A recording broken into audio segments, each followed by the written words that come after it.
The sound of gunfire cut through the night like thunder shattering the soft patter of rain that had been falling steadily since dusk. A woman ran through the darkness, her boots sliding in the mud, her breath coming in desperate gasps. The child in her arms couldn't have been more than 8, her small face buried against her mother's neck, thin fingers clutching the worn fabric of her dress. Behind them, a horse's hooves pounded the earth, drawing closer with each passing second. The rider, a tall man whose face was shadowed by a wide-brimmed hat, raised his pistol once more. "Nowhere left to run, Mrs. Turner," he called, his voice carrying across the rain-soaked prairie. The woman, Abigail Turner, had stumbled, her ankle twisting beneath her. She fell hard, instinctively twisting to shield her daughter from the impact. Pain shot through her hip and shoulder, but she didn't cry out. Instead, she pulled the child closer, positioning her body as a shield between her daughter and the approaching rider. "Charlotte," she whispered, her lips against the girl's ear, "if anything happens, you run. You understand? You run and don't look back." The girl shook her head, her small frame trembling. "No, Mama, I won't leave you." The rider, Silas Morgan, slowed his horse to a walk, approaching with the casual confidence of a predator that knows its prey is cornered. Rain dripped from the brim of his hat as he leveled his pistol. "The judge's papers, Mrs. Turner. That's all I want." His voice was almost pleasant, as if he were requesting tea rather than threatening murder. Abigail's arms tightened around Charlotte. "I don't have them." "Now that's a lie." Silas cocked his pistol. "And I don't have patience for liars." Charlotte coughed, then a deep, racking sound that shook her small body. A thin trickle of blood appeared at the corner of her mouth, dark against her pale skin. "Please," Abigail begged, desperation replacing fear. "My daughter is sick. She needs medicine." "Not my concern," Silas said, his finger moving to the trigger. The gunshot that followed wasn't from Silas's weapon. The sound came from somewhere to their left in the darkness of the trees. Silas's horse reared, nearly throwing him. He cursed, struggling to regain control of the animal while scanning the shadows. "Who's there?" he shouted, anger replacing his earlier calm. "Show yourself." A figure emerged from the tree line, tall and broad-shouldered, a rifle balanced in his hands. The newcomer wore a heavy coat darkened by rain. His face remained in shadow, but there was something in his stance, a stillness, a certainty, that made even Silas hesitate. "Leave them be," the man said, his voice low and rough, as if unused to speaking. Silas's laugh held no humor. "This isn't your fight, stranger. Made it mine when you pulled that trigger." The man took another step forward, rifle unwavering. "Right on. Now." For a long moment, the only sound was the rain and Charlotte's labored breathing. Then Silas holstered his pistol with deliberate slowness. "This isn't over," he said, his eyes fixed on Abigail. "I'll find you, and when I do, you'll be dead before you finish that threat," the stranger said with such quiet certainty that Silas's mouth snapped shut. With a final glare, Silas wheeled his horse around and galloped back the way he had come, disappearing into the stormy night. Only then did the stranger approach, his steps measured and cautious. Abigail pulled Charlotte closer, unsure if they'd been saved or merely traded one danger for another. "Who are you?" she demanded, trying to keep her voice steady. The man knelt a few feet away, setting his rifle aside in a gesture meant to reassure. Rain ran down his face, revealing features carved by time and hardship. Deep-set eyes, a strong jaw softened by a graying beard, lines etched around his mouth that spoke more of grief than laughter. "Name's Caleb," he said simply. "Caleb Winters." Charlotte coughed again, harder this time, her small body convulsing with the effort. More blood appeared on her lips, and her eyes fluttered. "She needs help," Abigail said, fear making her voice sharp. "She has consumption. It's getting worse." Caleb's gaze shifted to the child, and something flickered across his face. Recognition, perhaps, or memory. For a moment he seemed to struggle with himself, as if fighting some internal battle. Then his expression hardened with resolve. "My cabin's not far," he said, reaching for the child. "Let me." Abigail hesitated, then surrendered Charlotte to his arms. The girl seemed tiny against his broad chest, fragile as a bird. Caleb lifted her with surprising gentleness, cradling her as if she weighed nothing at all. "Can you walk?" he asked Abigail. She nodded, rising unsteadily, wincing at the pain in her ankle. "I'll manage." Caleb led the way through the darkness, moving with the confidence of a man who knew every root and stone by heart. Abigail limped after him, her mind racing. She had no reason to trust this stranger, this man who lived alone in the wilderness. Yet what choice did she have? Charlotte needed shelter, warmth, medicine, all things Abigail couldn't provide while running from Silas Morgan.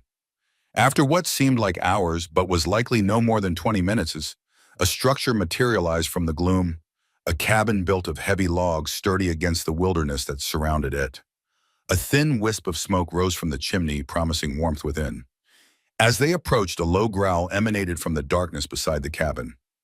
Abigail froze, her heart hammering. "Phantom," Caleb called softly. "Easy." From the shadows emerged what Abigail first took to be a wolf, massive with silver-gray fur and eye that gleamed like amber in the darkness. But as the creature came closer, she realized it was a bong, or at least partly so, some mix of wolf and domestic breed that resulted in an animal both wild and tame. The wolf dog approached Caleb, sniffing at Charlotte with evident concern, then turned those intelligent eyes on Abigail, assessing. "He won't hurt you," Caleb said, "not unless you give him reason." The cabin's interior was sparse but orderly. A fire burned low in the stone hearth, casting the single room in amber light and shadow. A narrow bed occupied one wall, a table and chairs another. Shelves lined with books, jars, and bottles suggested a man of education unexpected in this wilderness setting. Caleb laid Charlotte gently on the bed, then moved to stoke the fire. Phantom padded in behind them, settling on a worn rug near the hearth, though his eyes never left the newcomers. "She's burning with fever," Abigail said, placing a hand on her daughter's forehead. Caleb nodded, moving to a shelf where dozens of glass bottles were organized with meticulous care. He selected several, then filled a kettle with water and hung it over the fire. "How long has she been sick?" he asked, his back to Abigail as he worked. "The cough started 3 weeks ago. The blood." Abigail's voice faltered. "That began yesterday." Caleb's hands stilled for a moment, then resumed their work. "And the man hunting you, Silas Morgan. He works for a man named Augustus Montgomery. The railroad man." It wasn't a question, but Abigail nodded anyway. "My husband, the late Judge Turner, discovered something. Documents proving Montgomery's Albany uses forced labor. Immigrants, former slaves, people who won't be missed." Caleb measured herbs into a cup, his movements precise. "And these documents?" Abigail hesitated, studying the man before her. His face revealed nothing, but there was something in the set of his shoulders, the careful way he tended to Charlotte, that made her continue. "Hidden," she said finally. "William, my husband, told me to find someone. Said they'd know what to do with the evidence. Who boss him? The last keeper. That's all he said. The last keeper would know." Something flickered across Caleb's face, too quick to name. He brought the cup to Charlotte, supporting her head as she drank the bitter liquid. "This will help with the fever," he said. "The cough, too, some, but she needs more than herbs." "She's been through so much," Abigail whispered, stroking Charlotte's hair back from her forehead. "She's suffered 100 times over. She won't survive this without help." Caleb's eyes met hers, and in them, Abigail saw a depth of pain that matched her own. "I'm not a doctor, not anymore." "But you were." He turned away, unwilling or unable to answer. Instead, he gestured to a chest at the foot of the bed. "There are blankets. Make yourself comfortable by the fire. I'll sit with her tonight." Abigail wanted to protest, to insist on staying by Charlotte's side, but exhaustion weighed on her like a physical thing. Her ankle throbbed and every muscle ached from days of running, hiding, pushing forward on too little food and less sleep. "Thank you," she said, the words inadequate for what this stranger had done. Caleb didn't respond already, focused on Charlotte, his large hand checking her pulse with surprising delicacy. Abigail made a pallet near the fire, close enough to watch her daughter but giving Caleb space to work. Despite her intention to stay awake to keep watch, exhaustion claimed her within minutes, pulling her down into dreamless sleep. Dawn broke with pale, watery light filtering through the cabin's single window. Abigail woke with a start, momentarily disoriented by the unfamiliar surroundings. Memory returned in a rush, the chase, the stranger, Charlotte's worsening condition. She sat up quickly, eyes seeking her daughter. Charlotte still lay on the bed, her breathing easier than it had been the night before. Beside her, seated in a straight-back chair, Caleb dozed, his head resting against the wall. Even in sleep, one of his hands remained near Charlotte's wrist, as if monitoring her pulse through the night. Phantom, the wolf dog, lay at the foot of the bed, his massive head resting on his paws. His amber eyes opened as Abigail stirred, watching her with unnerving intelligence. Moving quietly, Abigail approached the bed. Charlotte's fever seemed to have broken. Her skin was cooler to the touch, her cheeks less flushed. Relief washed through Abigail, so powerful it made her knees weak. Caleb woke at her approach, instantly alert, in the way of men accustomed to danger. His eyes, a deep gray that reminded Abigail of storm clouds, assessed Charlotte before turning to her. "The fever's down," he said, his voice rough with sleep. "Her breathing's better, too." "Thank you," Abigail said, the words still insufficient. Caleb rose, stretching, muscles stiff from the night's vigil. "She's not cured. The consumption's in her lungs. It'll take more than herbs to drive it out. But you can help her." He moved to the fire, adding wood, avoiding her gaze. "I'll do what I can." It wasn't a promise, but it was more than they'd had yesterday. Abigail would take it. Caleb prepared a simple breakfast: cornmeal mush sweetened with honey, strong coffee for the adults, and willow bark tea for Charlotte when she woke. They ate in silence, the quiet broken only by the occasional pop from the fire and Phantom's steady breathing. After breakfast, Caleb checked Charlotte's lungs with a makeshift stethoscope, a hollow wooden tube that he placed against her chest, listening intently. The girl was awake now, regarding him with solemn eyes too old for her young face. "Does it hurt when you breathe deep?" he asked, his tone gentler than Abigail had yet heard from him. Charlotte nodded. "Like fire sometimes, like stones other times." "And the coughing, when's it worst?" "Night," she whispered, "and when I run." Caleb nodded as if confirming something he already suspected. "You won't be running for a while, not till we get those lungs clear." He rose, moving to a trunk pushed against the far wall. From it, he withdrew a small wooden box, caringly crafted and polished to a soft gleam. He hesitated, holding it as if it contained something precious and painful before bringing it to the table. Inside were medical instruments, a proper stethoscope, several small scalpels, forceps, and other tools Abigail couldn't name. Beneath these, wrapped in soft cloth, lay a syringe and several glass vials. "Army supplies," Caleb said, noting her questioning look. "From the war." "You were a doctor in the war, field surgeon, Union side." His fingers hovered over the instruments, not quite touching them. "Haven't used these in years." "But you've kept them." His eyes met hers, and in them, Abigail saw ghosts. "Some things you can't leave behind, no matter how far you run." He selected the stethoscope, returning to Charlotte's side. With this better instrument, he listened to her lungs for several minutes, moving the device across her back and chest, his expression growing more troubled with each passing moment. "The right lung's worse than the left," he said finally. "There's fluid building." Abigail's heart sank.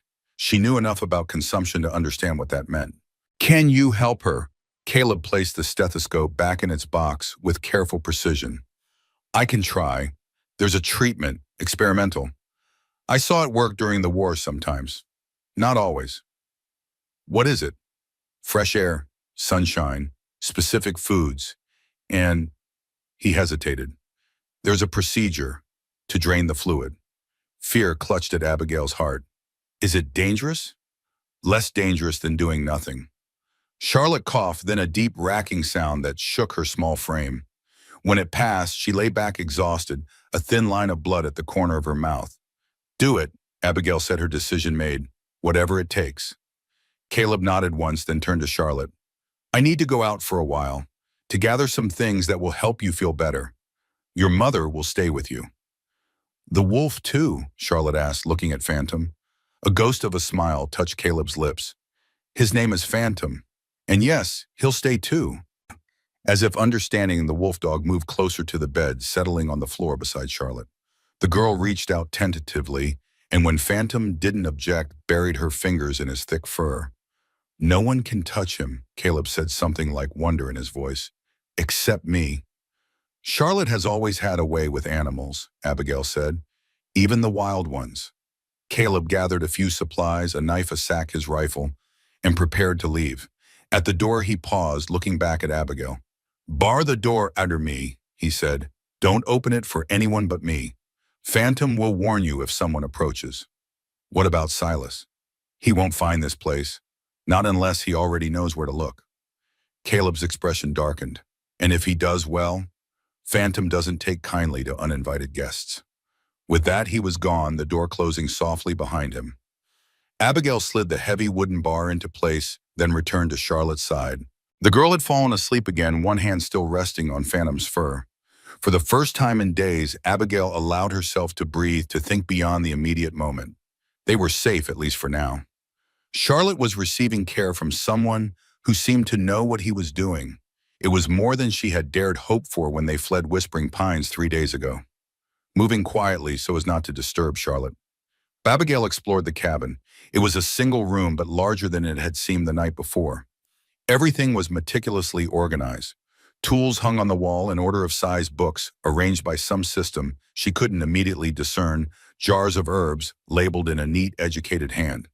On a small shelf near the bed, something caught her eye. A stack of yellowed paper folded and tied with string. Letters, dozens of them, each sealed with a drop of wax but bearing no address. Beside them lay a small silver harmonica polished by years of handling. Abigail didn't touch either, sensing they were private things not meant for her eyes. But their presence intrigued her. Who did this solitary man write to and never send the letters? Why keep a musical instrument if, as she suspected, he lived alone in the wilderness? Caleb Winters was a mystery, a field surgeon turned hermit, a man who saved strangers at gunpoint, yet seemed reluctant to use his medical skills. A man who kept his instruments polished but stored away, who wrote letters that were never sent. Her gaze returned to Charlotte, to the gentle rise and fall of her chest. Whatever his secrets, Caleb Winters had saved their lives twice now, once from Silas and once from the fever that had threatened to take Charlotte in the night. For that, Abigail would grant him his privacy, his mysteries. She settled in the chair Caleb had occupied through the night, prepared to keep watch until his return. Caleb moved through the forest with the silent efficiency of a man long accustomed to its ways. His thoughts, however, were far from quiet. The woman and child sheltering in his cabin had disturbed the careful isolation he had built over the past 5 years. Their presence stirred memories he'd fought to bury, of other bedsides, other patients, other failures. He'd come to Wyoming to escape such things, to live simply answering to no one, responsible for no one. And yet, at the first cry for help, he'd responded as if all the years of solitude had been merely a pause, not an end. The herbs he sought grew in a meadow a mile from his cabin. Yarrow for the fever, mullein for the cough, comfrey for healing. But what Charlotte Turner needed went beyond herbs. The consumption had taken root in her lungs, and without proper treatment, it would claim her as it had claimed so many others. As he gathered the plants, placing them carefully in his sack, Caleb's mind circled back to what Abigail had said about the last keeper. It was a name, or rather a title, he hadn't heard in years, not since the war, when he had been part of a group known simply as the Keepers. They had been an informal brotherhood at first, Union soldiers who had taken an oath to protect the vulnerable in a time when law and order held little sway.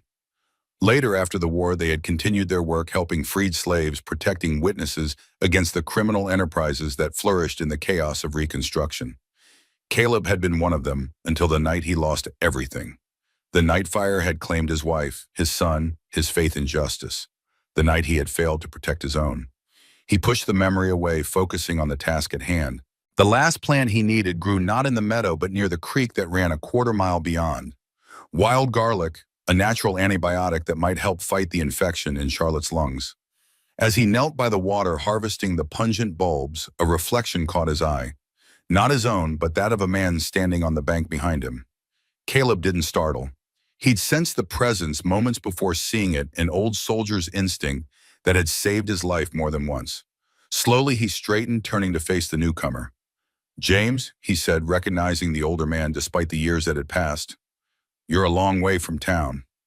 James Harrington, mayor of Whispering Pines and former Union commander, stood leaning on a walking stick, his white hair and beard neatly trimmed, despite the early hour and remote location. At 65, he remained straight-backed and keen-eyed, a man who carried authority as naturally as breathing. "Heard gunfire last night," Harrington said, his voice still carrying the crisp consonants of his Boston upbringing. "Thought I should check on my most reclusive constituent.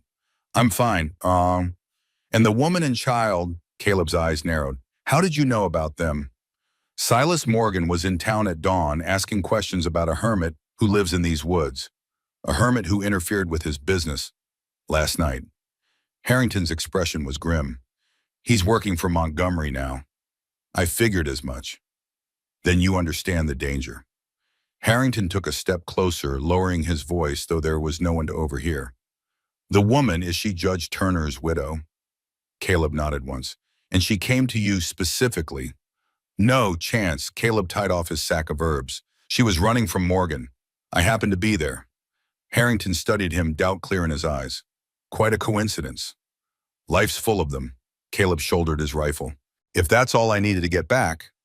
It's not all. Harrington glanced around a habit from wartime that had never left him. Turner was looking into Montgomery's operations before he died.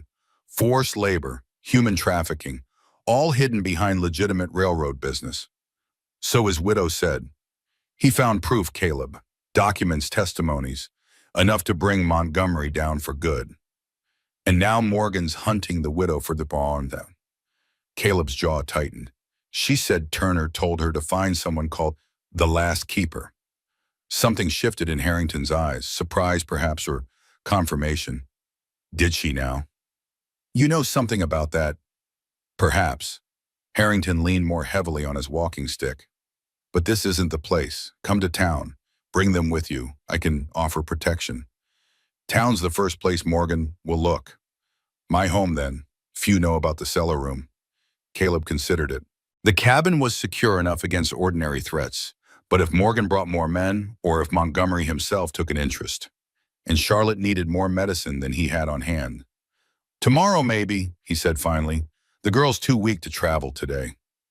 Harrington nodded, accepting the compromise.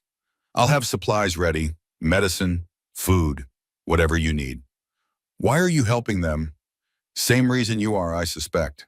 Harrington's eyes held Caleb's. Some oaths don't expire no matter how many years pass.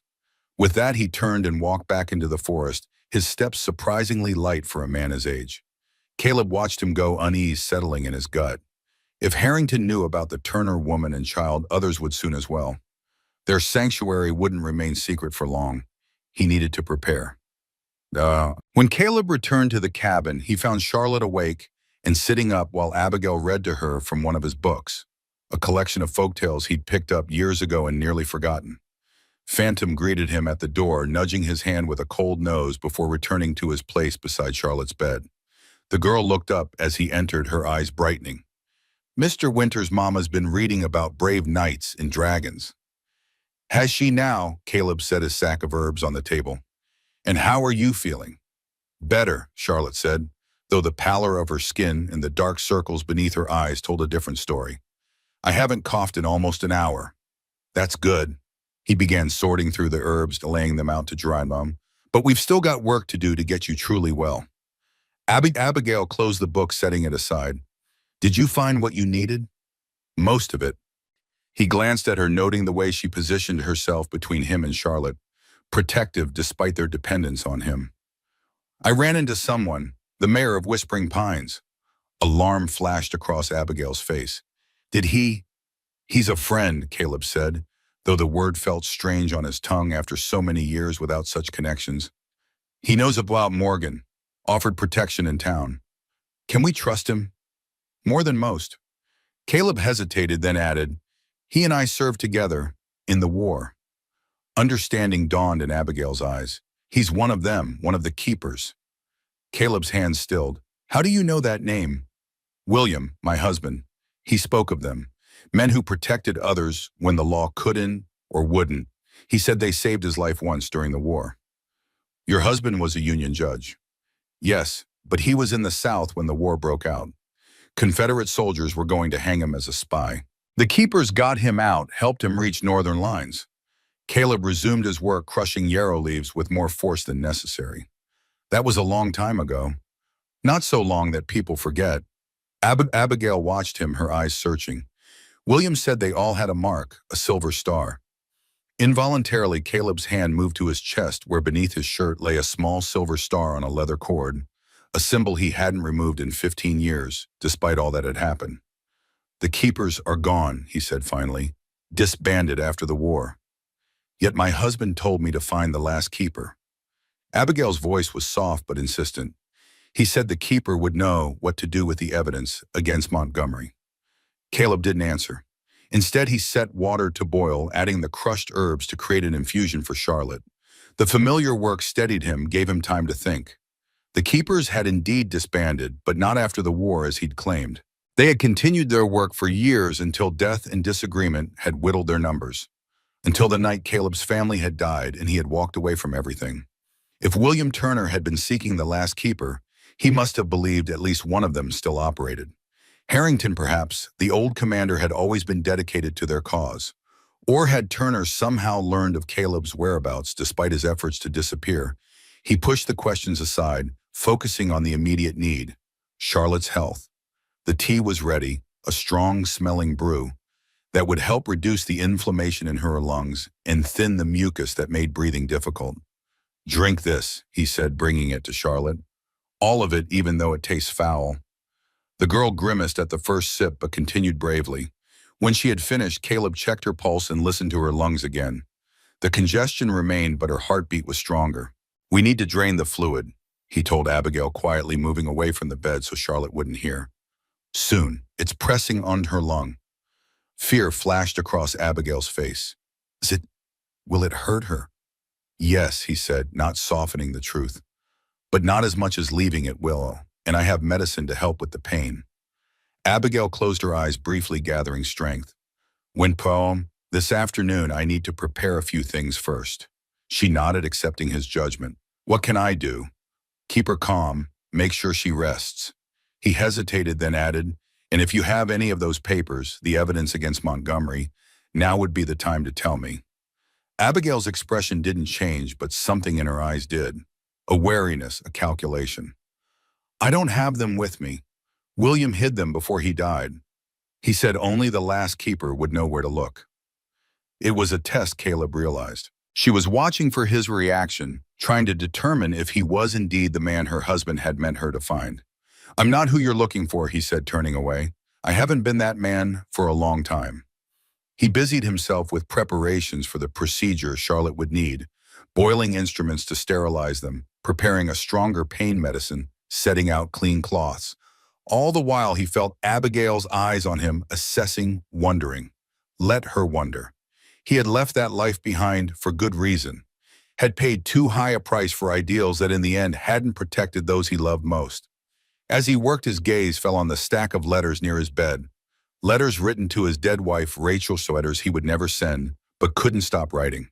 Beside them lay the silver harmonica she had given him before he left for war, engraved with the words "Amazing Grace," her favorite hymn when he had played for her on their last night together. The sight of these relics from his past life sent a familiar ache through his chest.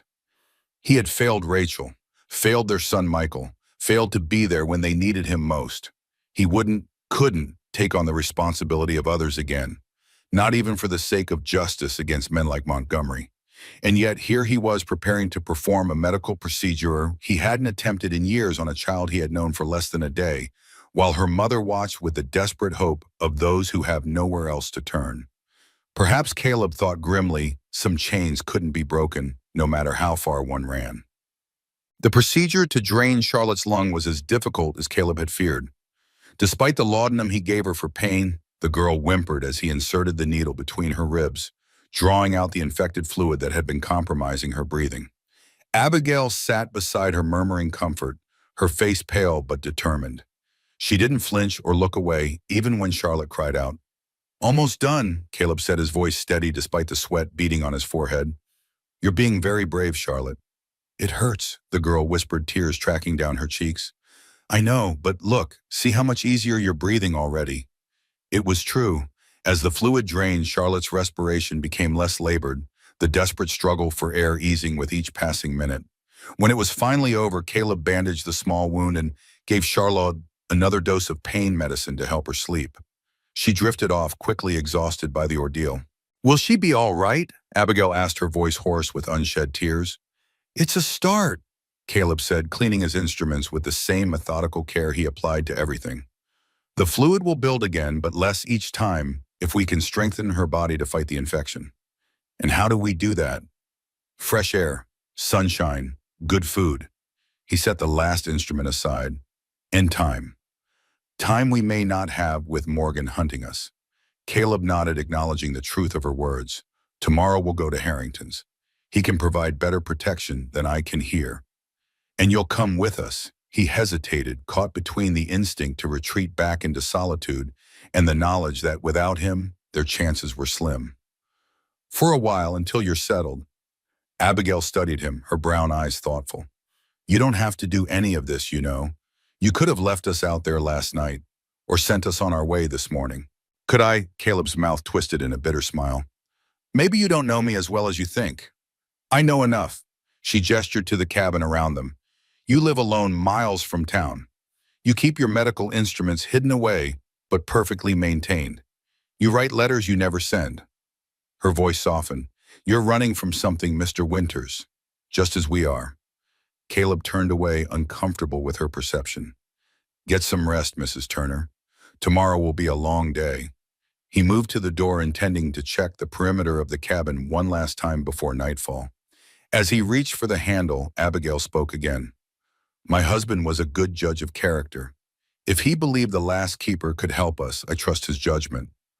A pause then, "And I think he would have trusted you." Caleb didn't respond. He stepped outside, closing the door firmly behind him. The evening air was cool against his face, the forest around the cabin quiet, save for the occasional call of a bird. He made a circuit of the clearing, checking for signs that anyone had approached while he was occupied with Charlotte. Finding none, he paused at the small stream that ran behind the cabin, kneeling to splash cold water on his face. Abigail Turner saw too much. Or perhaps he had grown careless in his isolation, allowing his secrets to become visible to observant eyes. Either way, it unsettled him. As did her mention of her husband's trust, Judge William Turner. The name was vaguely familiar, though Caleb couldn't place where he might have encountered the man. During the war, perhaps, or in the chaotic years that followed. Returning to the cabin, Caleb found Abigail asleep in the chair beside Charlotte's bed, her head tilted at an angle that would leave her neck aching come morning. Without waking her, he draped a blanket over her shoulders, then settled himself on the floor near the fire. Phantom padded over to lie beside him, the wolf dog's presence a familiar comfort. Caleb ran a hand through the thick fur, his mind still turning over the day's events. "What am I doing, old friend?" he murmured. "Getting involved in other people's troubles again. Haven't we learned that lesson?" Phantom huffed as if disagreeing. Caleb's gaze drifted to Charlotte, to the steady rise and fall of her chest. She looked so much like Michael had at that age. The same delicate features, the same dark hair. His son would have been 14 now had he lived. Would he have had Charlotte's courage in the face of pain, her trust in strangers? Questions without answers, leading only to more pain. With a sigh, Caleb stretched out on the floor, using his rolled-up coat as a pillow. Tomorrow they would go to Harrington's. He would see them safely settled, ensure Charlotte had the medicine she needed, and then he would return to his solitude, to the life he had chosen after losing everything else. It was the only way to survive. As sleep began to claim him, Caleb's last conscious thought was of Abigail's words, "You're running from something, Mr. Winters, just as we are." She was right, of course, but some things couldn't be outrun, no matter how far or how long one tried. Some ghosts followed forever. Morning dawned clear and cold, the first rays of sunlight filtering through the cabin's window to paint golden patterns on the floor. Caleb had been awake for hours, preparing for the journey to Whispering Pines. He had packed the medical supplies Charlotte would need, along with food and extra blankets for the trip. Abigail woke as he was checking Charlotte's breathing, her eyes instantly alert. How is she better? Caleb straightened, satisfied with what he heard through the stethoscope. The procedure helped. Her lungs are clearer. Charlotte stirred at the sound of their voices, her eyes fluttering open. "Morning, Mama," she murmured then, with a shy smile. "Morning, Mr. Winters." "Good morning, Charlotte." Caleb's voice was gruff, but not unkind. "How do you feel?" "Hungry," she said, surprising both adults. A good sign, Caleb knew. Appetite returning meant her body was fighting the infection. "We'll fix that. Then we need to get ready to travel." While Abigail helped Charlotte dress, Caleb prepared a hearty breakfast, cornmeal mush again, but this time enriched with dried berries and the last of his honey. He added a small amount of wild garlic to Charlotte's portion, disguising the pungent taste as best he could. As they ate, he explained the plan. "Harrington's house is on the edge of town. It's about 5 miles from here. Charlotte will ride with me on Ranger, my horse. Mrs. Turner, you can ride Harrington's mare. He left her here yesterday. Will Phantom come too? Charlotte asked, glancing at the wolf dog who lay by the fire watching them with those intelligent amber eyes. He'll follow. He doesn't take well to being led. Caleb's mouth quirked in what might have been a smile, much like his master. They finished breakfast quickly, eager to be on their way. Caleb helped Charlotte into a coat that swallowed her small frame, one of his old ones cut down hastily with a knife. It would keep her warm enough for the journey. As they stepped outside, Caleb tensed, scanning the clearing around the cabin. Something felt wrong. The birds were too quiet, the air too still. "Get back inside," he said sharply, reaching for his rifle. But it was too late. From the edge of the forest came the sound of a pistol being cocked, followed by Silas Morgan's drawling voice. "Well, now isn't this cozy, the hermit, the widow, and the brat, all packed up and ready to go?" Silas stepped into view, pistol aimed steadily at Caleb's chest. Behind him emerged two more men similarly armed. "Morgan?" Caleb kept his voice calm, though his mind was racing, calculating odds, looking for advantages. "You're trespassing." "Am I?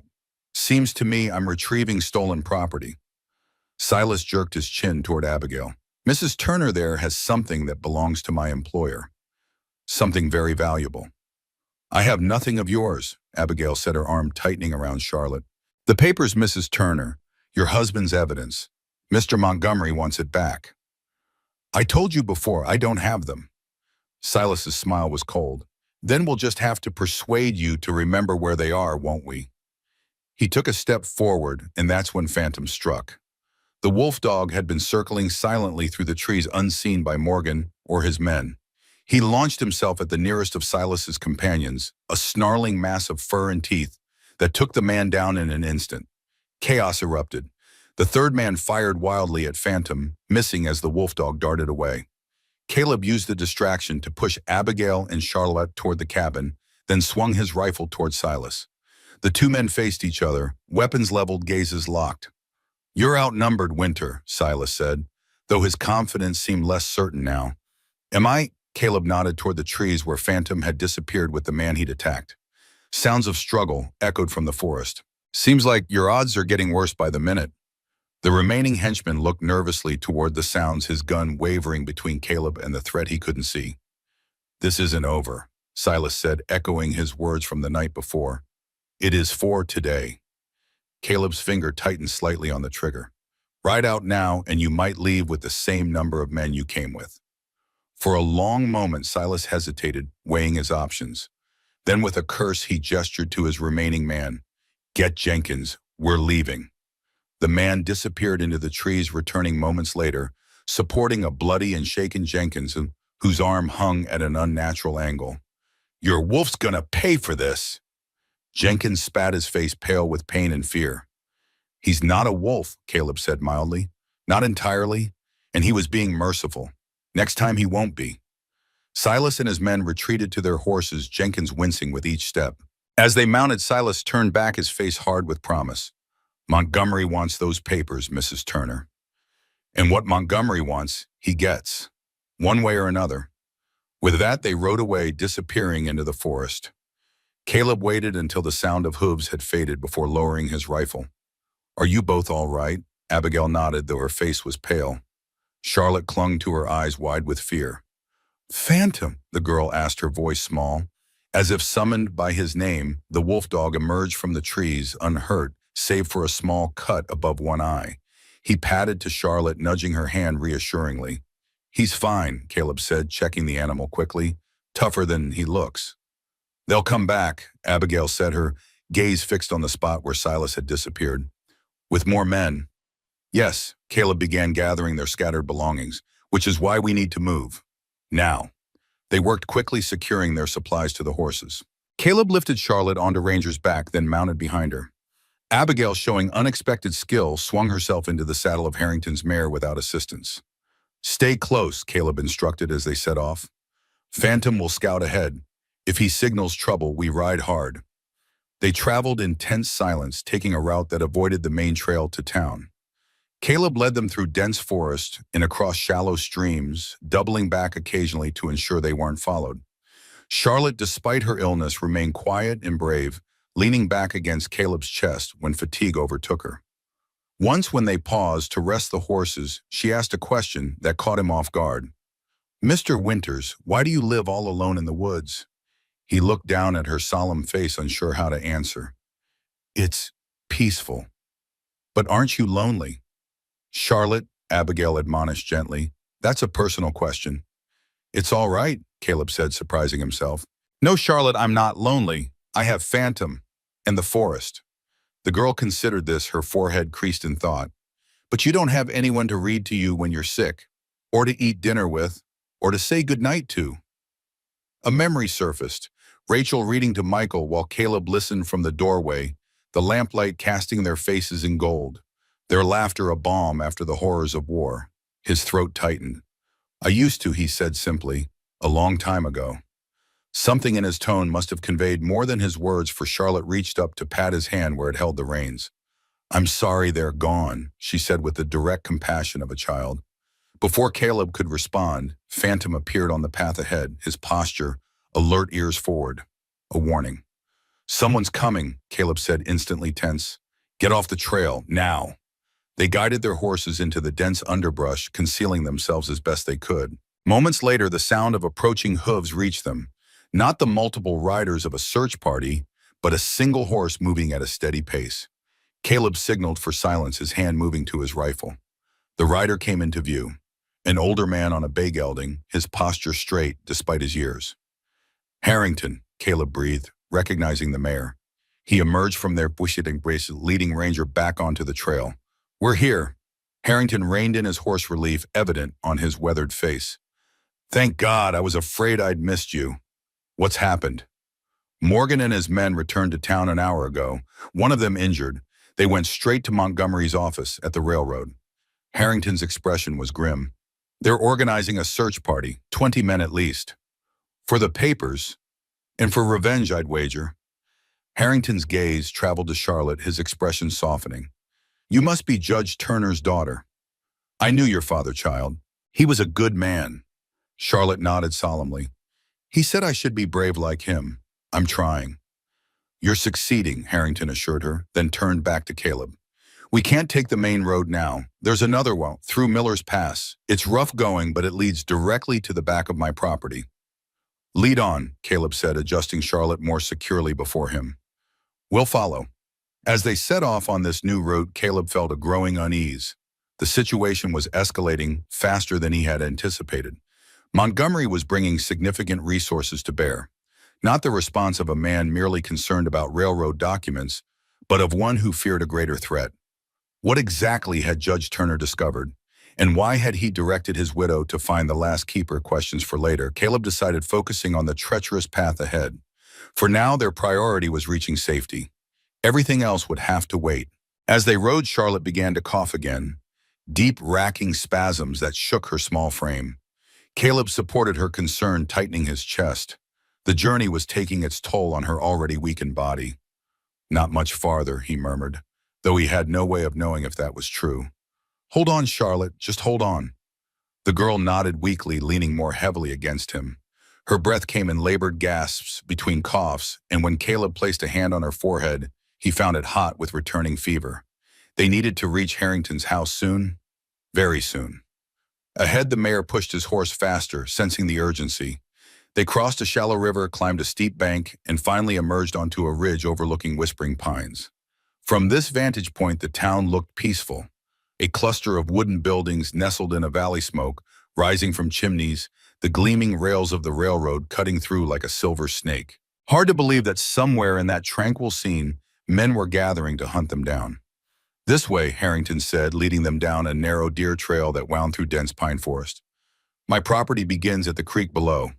They descended carefully, the horses picking their way over rocky ground. Charlotte's condition worsened with each passing minute, her breathing growing more labored, her skin burning against Caleb's supporting arm. Finally, they reached the creek, crossed it at a shallow ford, and found themselves in a cleared area behind a large two-story house, built of sturdy logs and stone. A barn stood to one side, doors open as if in welcome. "Get her inside," Harrington said as they dismounted. "I'll see to the horses." Caleb lifted Charlotte gently, alarmed at how light she felt, how fragile. Abigail hurried ahead to open the door, her face tight with worry. The interior of Harrington's home was unexpectedly refined for a frontier dwelling. Polished wood floors, furniture that must have been shaped at great expense from the east walls lined with books and maps. But Caleb had no time to appreciate these comforts. He followed Harrington's directions to a guest room on the ground floor, laying Charlotte on a bed that seemed to swallow her small form. "She needs medicine," he told Abigail, already unpacking his supplies, "and fresh water. Ask Harrington where—" "In the kitchen," came the mayor's voice from the doorway. "Everything's ready. I prepared when I heard you were coming." Indeed, as Caleb turned, he saw that Harrington carried a tray with everything they might need. Clean cloths, a pitcher of water cups, and several bottles that looked like medicine. "Thank you," Abigail said, taking the tray from him. "For all of this." Harrington nodded, his eyes grave. "Judge Turner was my friend. I couldn't save him. Perhaps I can help his family." He retreated, closing the door to give them privacy as they tended to Charlotte. The girl's condition had deteriorated rapidly during the journey, the exertion and stress overwhelming her fragile recovery. "We need to drain her lung again," Caleb said, listening to the fluid rattling in her chest, "and bring down the fever." Abigail nodded, her face pale but determined. "Tell me what to do." Together they worked to stabilize Charlotte, administering medicine, applying cool cloths to her burning skin, performing the difficult procedure to drain the infected fluid from her lung.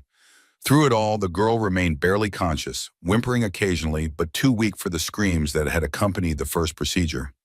Hours passed, the sun beginning its descent toward the horizon. Outside, Phantom kept watch from the porch, his occasional low growls suggesting people passed on the road beyond Harrington's property. Finally, as evening shadows lengthened across the floor, Charlotte's fever broke. Her breathing eased, her skin cooled, and she fell into a natural sleep, rather than the restless unconsciousness of fever.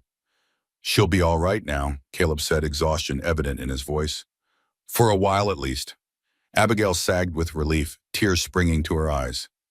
"Thank you," she whispered, reaching across Charlotte to grasp his hand. "Thank you." Caleb nodded, uncomfortable with her gratitude. He had done what anyone with his training would have done, what he had been unable to do for his own family when they needed him most. A knock at the door interrupted his dark thoughts. Harrington entered, bearing a tray of food and coffee. "How is she?" he asked, setting the tray on a small table. "Stable," Caleb answered. "The fever's broken. She's sleeping naturally now." "Good, very good." Harrington's relief seemed genuine. "You both should eat, then rest. I've prepared rooms upstairs." "I'll stay with Charlotte," Abigail said immediately. "Of course, but eat something first." Harrington gestured to the tray. "You'll be no good to her if you collapse from hunger." He was right, Caleb knew. Neither of them had eaten since breakfast, and the day's events had drained their strength as surely as Charlotte's illness had drained hers. They ate in silence. Simple fare but nourishing bread, cheese, dried meat, and apples. The coffee was strong and hot, reviving Caleb's flagging energy. When they had finished, Harrington gestured for Caleb to follow him. "Mrs. Turner, please call if there's any change. I need to speak with Caleb privately." Abigail nodded, her attention already returning to Charlotte. Caleb followed Harrington to a study at the back of the house, a room whose windows overlooked the creek they had crossed earlier. Heavy curtains were drawn against the gathering darkness, a fire burning low in the grate. Bookshelves lined the walls, and a large desk dominated the center of the room, its surface covered with maps and papers. Harrington closed the door, then moved to a cabinet against the far wall. From it, he withdrew a bottle of whiskey and 2 glasses. "You look like you need this," he said, pouring a generous measure for each of them. Caleb accepted the glass but didn't drink immediately. "What's going on, James? 20 men for a search party. That's not about railroad documents." Harrington sighed, lowering himself into a chair with the careful movements of a man whose joints protested such actions. "No, it's not, or not entirely." "Then what?" "Judge Turner discovered something far more valuable than evidence of forced labor." Harrington took a sip of his whiskey, his eyes never leaving Caleb's face. "He found proof of a gold mine, one that Montgomery has been operating in secret for years, using the forced labor to extract millions in gold without paying taxes or royalties to the government." Caleb absorbed this information, understanding dawning. That would explain the resources he's willing to commit to finding the evidence. Indeed, it would ruin him completely if it came to light. Not just financially, but he'd face serious criminal charges. possibly even hanging given some of the deaths associated with his operation. And Turner had proof of all this. Yes, documents, maps, witness testimonies. Harrington set his glass down. But more than that, he had the location of the mine itself, a place no one would think to look hidden in plain sight. And now Morgan is hunting Mrs. Turner for this information. Yes, though I doubt she has it with her. Turner was too smart for that. He would have hidden it somewhere safe. While Caleb thought of what Abigail had said, that her husband had instructed her to find the last keeper. She said Turner told her to find someone called the last keeper, that this person would know what to do with the evidence. Harrington's expression changed subtly, a flash of something like recognition crossing his weathered features. Did he now? You know something about that. It wasn't a question, but Harrington answered anyway. Perhaps, but first I need to know if you're willing to help them, Caleb. Really help them. Not just with the girl's illness, but with what comes next. Caleb stared into his untouched whiskey, seeing not the amber liquid, but the faces of those he had failed. Rachel, Michael, others from his days as a keeper. The weight of responsibility, once shouldered, then abandoned, pressed upon him again. I don't know if I can, he said honestly. I left that life for a reason. Because of what happened to your family. Harrington's voice was gentle but firm. I know, Caleb. I've always known. Surprise flickered through Caleb. How? I make it my business to know what happens to my men, even those who disappear into the wilderness. Harrington leaned forward. What happened wasn't your fault. Wasn't it? Bitterness crept into Caleb's voice. I wasn't there when they needed me. I was off playing hero for strangers while my own family burned. You were doing your duty, as a doctor, as a keeper, and my family paid the price. Harrington was silent for a moment, considering his next words carefully. There's something you should know about that night, Caleb. Something I've never told you. Caleb looked up, a chill running through him at the older man's tone. What? The fire that killed your family. It wasn't an accident. The words hung in the air between them, heavy with implication. Caleb's hand tightened on his glass knuckles, whitening. What are you saying? I'm saying that someone set that fire deliberately, someone who wanted to send a message to the keepers, to you specifically. Who? The word came out as barely more than a whisper. Harrington met his gaze steadily. Augustus Montgomery. The name struck Caleb like a physical blow. Montgomery, the railroad man. Why would he? Because you and the other keepers were investigating him, getting too close to his operation. The forced labor, the gold mine. Harrington's voice was heavy with regret. He wanted to make an example, to show what happens to those who cross him. Caleb stood abruptly, unable to remain seated under the weight of this revelation. You knew. All this time you knew who was responsible for their deaths, and you said nothing. I didn't know for certain until recently. After Turner's investigation, he found evidence linking Montgomery to several fires in that period, including yours. Harrington's eyes pleaded for understanding. If I had known for sure, I would have told you, Caleb. You must believe that. Caleb turned away, moving to the window. He pulled the curtain aside slightly, staring out at the darkened landscape. His mind raced, connecting pieces that had been scattered for years. Montgomery, the man whose hunt for evidence had brought Abigail and Charlotte to his door. The man who, according to Harrington, had taken everything from him 5 years ago. Why tell me this now? He asked finally, his voice unnaturally calm. Because you need to know what we're really dealing with. Montgomery isn't just after Turner's evidence to protect his business. He's eliminating anyone who threatens him, just as he did before. Caleb turned back to face Harrington. And Judge Turner. His death wasn't an accident either, I take it? No, he was poisoned, made to look like a heart attack, but Turner had suspected it might happen. He left evidence of that as well. A cold rage began to build in Caleb's chest, different from the grief and guilt that had been his companions for so long. This was focused, purposeful, a surgeon's precision applied to something other than healing. So what now, he asked. What does the last keeper suggest we do? Harrington's eyes widened slightly at the question, at the implication that Caleb knew more than he had let on. You know about that title? I've heard it mentioned, by Mrs. Turner and by others over the years. Caleb's gaze was steady. I always assumed it referred to you as our former commander. A smile touched Harrington's lips, sad and knowing. No, Caleb. It never referred to me. Understanding dawned slowly, a revelation Caleb wasn't sure he wanted to accept. Then who? The last keeper, Harrington said quietly, is you. The words settled between them as heavy and final as a judge's gavel. Caleb stared at his former commander, disbelief warring with a deeper, more troubling recognition. That's impossible. I left the Keepers years ago. You left the organization, yes, but you never stopped being what you are. Harrington rose, crossing to a bookshelf. He removed a volume, opening it to reveal a hollow interior. From this hiding place, he withdrew a small object that gleamed in the firelight.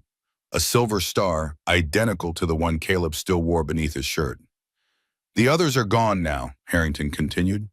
Matthews died 2 years ago. Johnson returned east. Wilson was killed in that business with the cattle rustlers.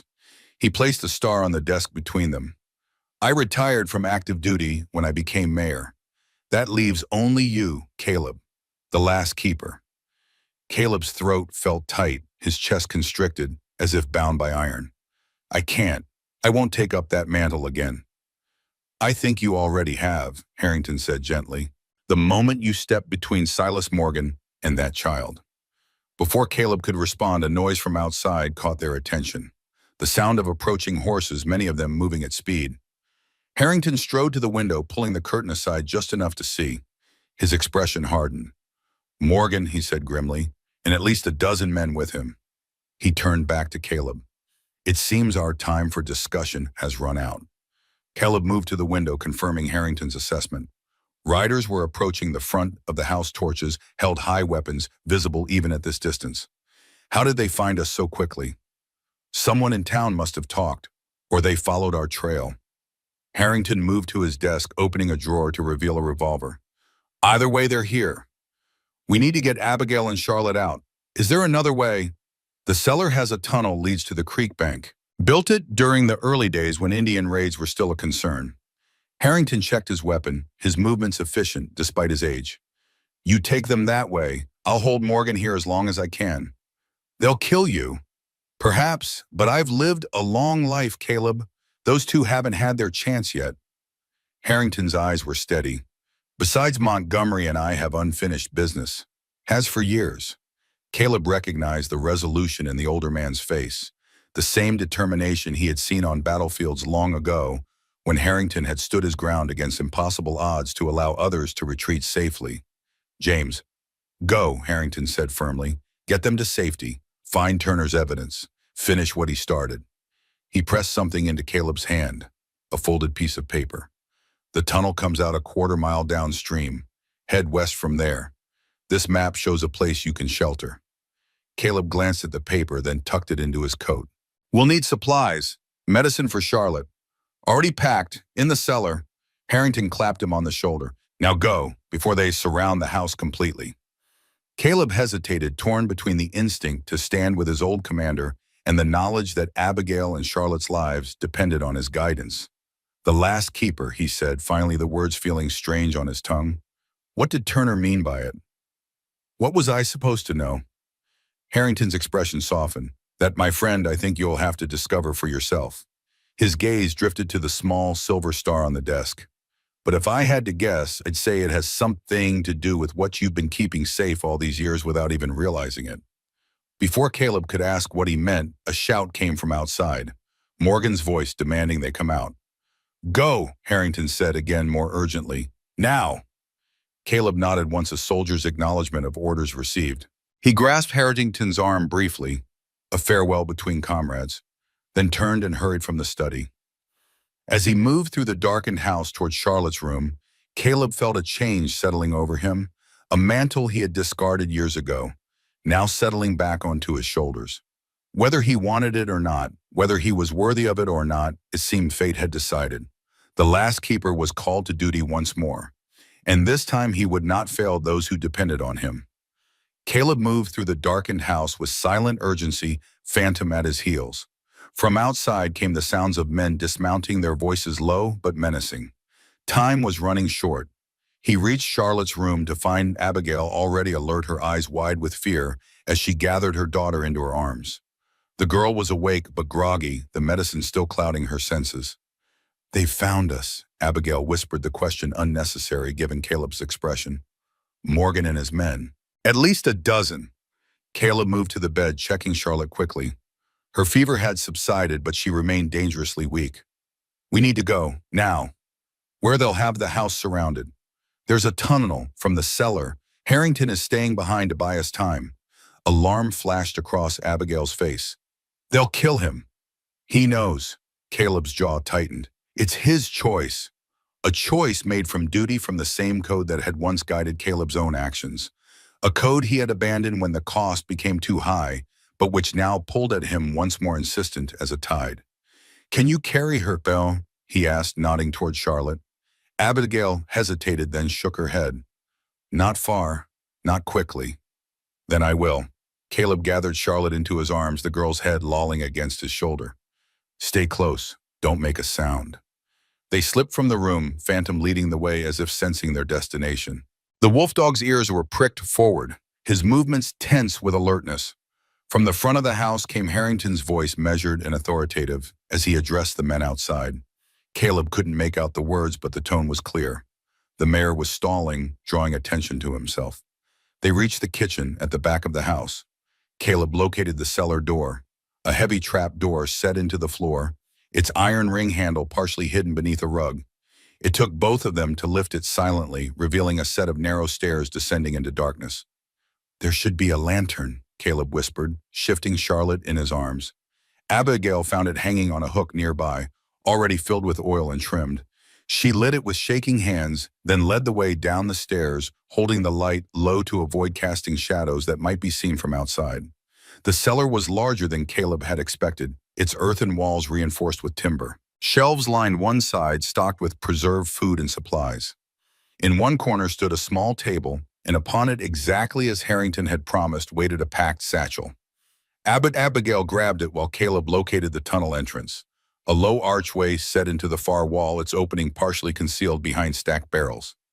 "This way," he said, ducking to enter the passage. The tunnel was narrow but tall enough to walk upright, its roof supported by wooden beams. The air was cool and damp, smelling of earth and time. Phantom slipped ahead, his gray form nearly invisible in the darkness beyond their small circle of lantern light.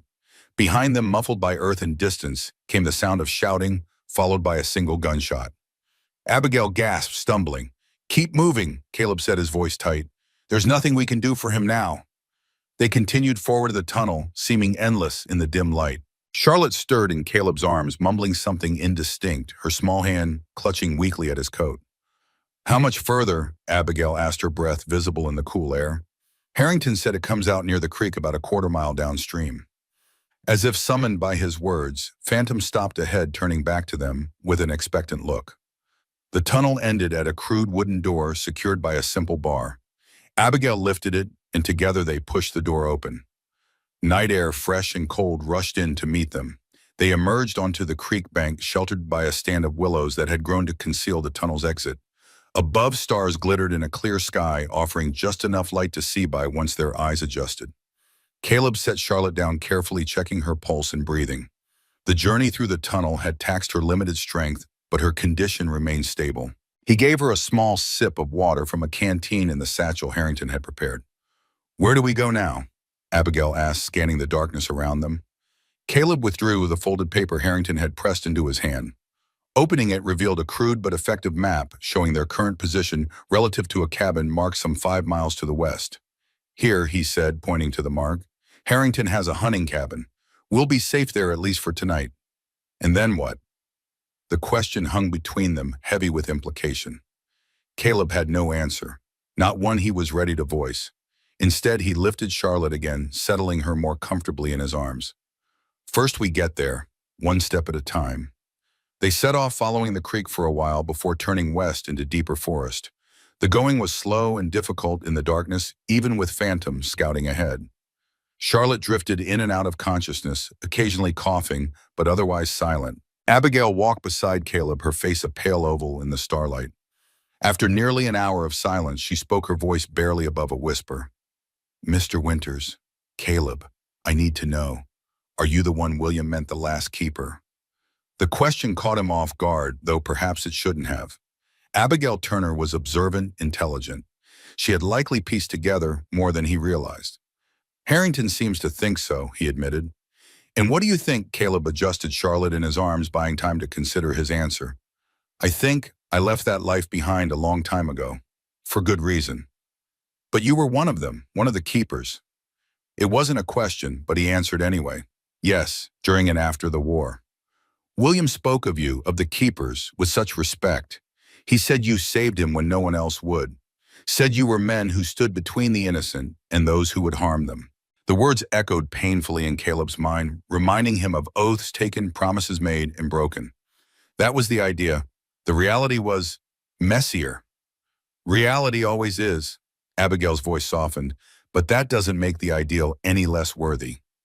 Before Caleb could respond, Phantom froze ahead of them, hackles rising. A low growl rumbled from the wolf dog's throat, barely audible, but unmistakable in its warning. Caleb stopped immediately, signaling Abigail to do the same. He scanned the darkness, every sense alert. For several long moments there was nothing, just the normal sounds of the forest at night. Then a twig snapped some 20 yards to their left. Take Charlotte, Caleb whispered, transferring the girl to Abigail's arms. If anything happens, keep going west. Follow the map. I'm not leaving you, Abigail protested, even as she accepted Charlotte's weight. This isn't a debate. Caleb drew his revolver, his voice leaving no room for argument. Your daughter needs you. Go. He moved forward before she could respond, positioning himself between the sound and the two females.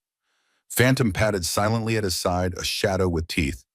Who's there? Caleb called in his voice, carrying in the still night air. Show yourself. For a moment's silence, then a voice, weak, pained, but familiar. Winters that you on, Harrington, disbelief and hope mingled in Caleb's tone. James, is that you? A figure stumbled from the trees, barely upright. Even in the dim starlight, Caleb could see the dark stain spreading across the front of Harrington's shirt.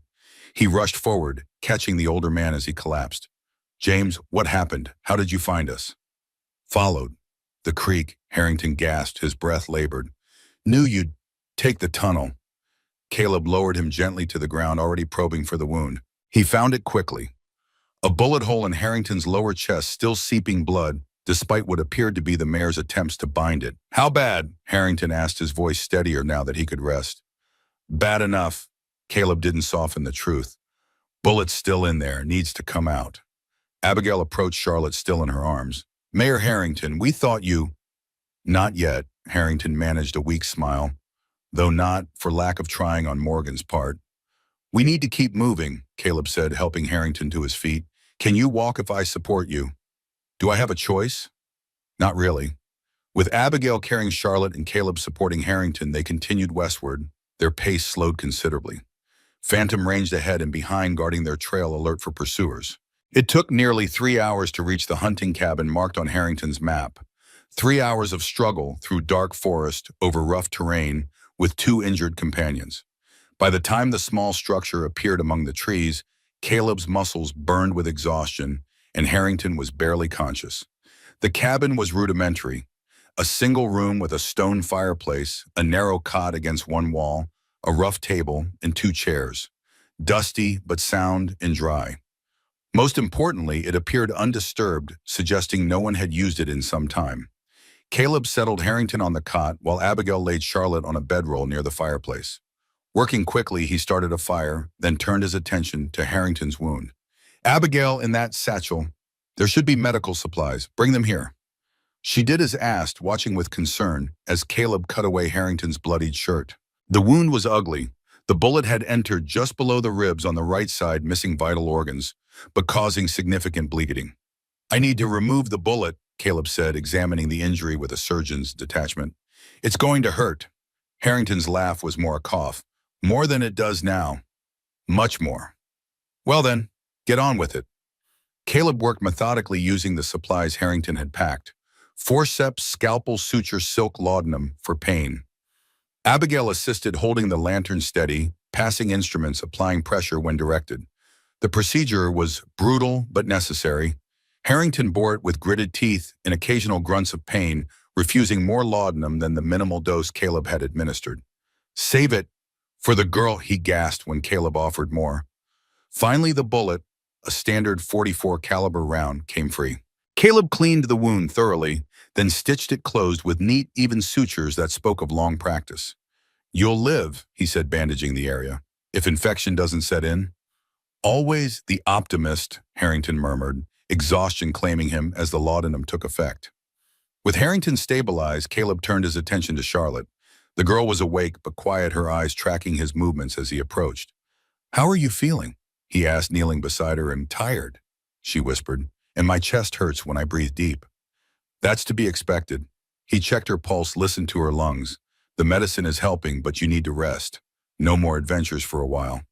A small smile touched her lips. Was it an adventure? It felt scary. The best adventures usually are, at least a little bit. Caleb found himself returning her smile, a gesture that felt foreign after so many years of solitude. Think you can sleep now? She nodded, her eyelids already drooping. Will Phantom stay with me? As if understanding, the wolf dog padded over and settled beside her bedroll, his massive head resting on his paws within easy reach of her small hand. Seems he plans to, Caleb said, surprised once again by the animal's behavior around the child. With both patients resting comfortably, Caleb finally allowed himself to acknowledge his own exhaustion. He slumped into one of the chairs, running a hand over his face. Abigail took the seat opposite him, her own weariness evident in the shadows beneath her eyes. Will they be all right? Charlotte will. The journey was hard on her, but she's young, resilient. The medicine is working. He glanced toward Harrington. James, I don't know. That wound should have killed him. The fact that he made it this far. He's a strong man. Yes, one of the strongest I've known. Caleb's gaze returned to Abigail. What happened back there at the house? She shook her head, the memory clearly disturbing. They surrounded the place. Morgan demanded we come out. The mayor, he went to the door, spoke to them calmly, said we weren't there, that he hadn't seen us. Her voice faltered. One of them called him a liar. There was shouting then, a shot. I didn't see what happened after we entered the tunnel. He must have managed to escape in the confusion. Made his way to the creek, followed our trail. Caleb's respect for his former commander deepened. Few men could have survived such a wound, let alone tracked others through miles of wilderness while bleeding. They fell silent, the only sounds the crackling of the fire and the soft breathing of their sleeping companions. Outside, the night was deep and still, the forest quiet around them. After a time, Abigail spoke again, her voice barely above a whisper. Before we left town, William gave me something. Something he said I should keep safe until I found the last keeper. Caleb's attention sharpened. The evidence against Montgomery? No, at least I don't think so. She reached into her dress, withdrawing a small object wrapped in cloth. This. She unwrapped it carefully, revealing a silver locket tarnished with age. It was a simple thing, oval in shape, with a delicate floral pattern etched into its surface. He said it belonged to someone important, someone the last keeper would recognize. Abigail held it out to him. Does it mean anything to you? Caleb took the locket, his hand suddenly unsteady. He knew this piece of jewelry, knew it intimately. The last time he had seen it, it had hung around his wife's neck. Rachel, he whispered, the name escaping before he could stop it. Rachel, who is that?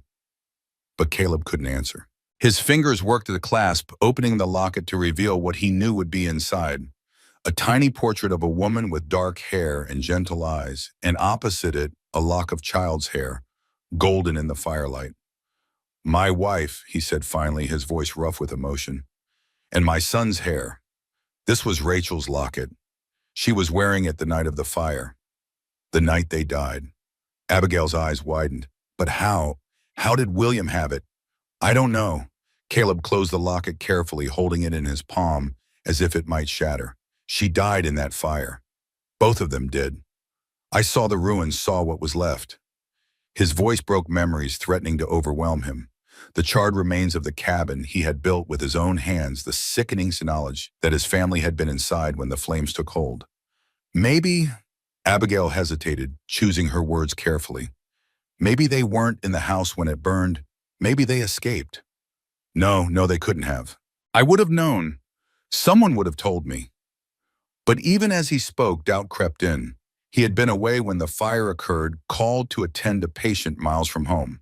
By the time he returned, the cabin was ashes, and the local sheriff had grimly informed him that no survivors had been found. But if Rachel had escaped with Michael, where had they gone? And how had her locket come into Judge Turner's possession? Before he could voice these questions, a sound from outside froze the blood in his veins. The distant but unmistakable baying of hounds. "They're tracking us," he said, rising swiftly. "Morgan must have brought dogs." Abigail's face paled. "How close?" "Miles yet, but they'll find this place by morning if we stay." "Charlotte can't travel again so soon. And the mayor—" Caleb knew she was right. Neither patient could endure another journey through the wilderness, certainly not a rushed one in the dark. "I'll lead them away," he decided. "Create a false trail, draw them off." "No, it's too dangerous." Abigail stood facing him with unexpected fierceness. "We stay together." "If we stay together, we all die." Caleb tucked the locket carefully into his shirt pocket. "This is the only way." "Then I'll go with you, help create the trail." "And leave Charlotte, leave Harrington." He shook his head. "You know you can't." The truth of his words hung between them unanswerable. Abigail's shoulders sagged slightly, but her eyes remained determined. "Then come back," she said, her voice low but firm. "Promise me you'll come back." The request caught him off guard. It had been years since anyone had cared whether he returned from the wilderness or not. Years since he had made a promise to another human being. "I'll come back," he said, surprising himself with how much he meant it. He moved quickly, then gathering only what he would need: his rifle, ammunition, water. Phantom watched him prepare the wolf dog's amber eyes tracking his movements. "Stay," Caleb told him, pointing to Charlotte. "Guard." Phantom whined softly but settled back beside the girl, his massive head resting on his paws in reluctant obedience. As Caleb headed for the door, Abigail caught his arm. "The locket," she said. "William told me it was proof of something important. Something the last keeper needed to know." "Proof of what?" "He didn't say, just that when you saw it you would understand." But Caleb didn't understand. The locket raised more questions than it answered. Questions that would have to wait. "Bar the door after I leave," he instructed. "Don't open it for anyone but me." With that, he slipped out into the night, the cold air biting at his face as he moved silently into the forest. Behind him, he heard the heavy wooden bars slide into place, securing the cabin's only entrance. The baying of the hounds came again, closer now, but still distant enough to give him time. Caleb oriented himself by the stars, then set off at a steady jog, heading north, away from the cabin, away from the creek that had led them here. His mind worked as he moved, calculating distances, planning his route. He would circle wide, leaving a clear trail at first, then use every trick he knew to confuse the dogs, crossing water, doubling back, using terrain to his advantage. But beneath these tactical considerations, deeper questions stirred. The locket changed everything. If Rachel's jewelry had somehow survived the fire, what else might have? Could Abigail be right? Could his family have escaped? No. He had seen the ruins, had spoken to witnesses. They were gone, consumed by flames deliberately set by Augustus Montgomery. The same man now hunting Abigail and Charlotte. The connection was too strong to be coincidence. Turner had been investigating till Montgomery had discovered something that cost him his life. And somehow in the course of that investigation, he had come into possession of Rachel's locket. What did it mean? What was the proof that Abigail had mentioned? The questions drove him forward, feet eating up the miles as the night deepened around him. The forest was his ally now, its shadows concealing his passage, its familiar rhythms guiding his steps. He had been running for perhaps an hour when the terrain changed, the ground rising toward a ridge that offered a vantage point. Caleb paused at the summit, catching his breath as he surveyed the land behind him. In the distance, barely visible pinpricks of light moved through the forest, torches carried by Morgan's men as they followed the hounds. They were still on his trail as he had intended, still moving away from the cabin where Abigail and the others sheltered. Good, but not good enough. He needed to lead them further to ensure they were thoroughly misdirected before he attempted to circle back. Caleb continued on, descending the far side of the ridge into a shallow valley. Here, a stream cut through the landscape, the perfect place to implement the next phase of his plan. He waded into the cold water, following its course downstream for nearly half a mile before emerging on the opposite bank. There he deliberately scuffed the earth, broke branches, left signs that would be obvious to trained trackers. Then removing his boots, he re-entered the stream, this time moving upstream, leaving no trace of his passage. After another quarter mile, he exited the water, put his boots back on, and continued through the forest, careful now to minimize his trail. The dogs would lose his scent at the stream. The trackers would find his false trail, follow it until they realized the deception. By then, hours would be lost, and he would be long gone. Or so he hoped. Dawn was breaking as Caleb finally circled back toward the cabin, approaching from the west rather than the north to further confuse any pursuers. Exhaustion dragged at him, his muscles protesting the night's exertions, but urgency drove him forward. He was less than a mile from the cabin when he heard it, a gunshot sharp and clear in the morning stillness. Then another, and a third. Caleb broke into a run, all caution forgotten. The shots had come from the direction of the cabin. Someone had found them, despite his efforts to lead the search party away. He burst from the trees into the small clearing where the cabin stood, rifle raised, ready to confront whatever threat awaited. The scene that greeted him was not what he had expected. Abigail stood in the doorway of the cabin, a shotgun, Harrington's Caleb presumed, held steadily in her hands. At her feet lay a man, unmoving, blood pooling beneath him. Two more men were retreating into the forest, one clutching his arm where a bullet had found its mark. "Abigail," Caleb called, hurrying forward.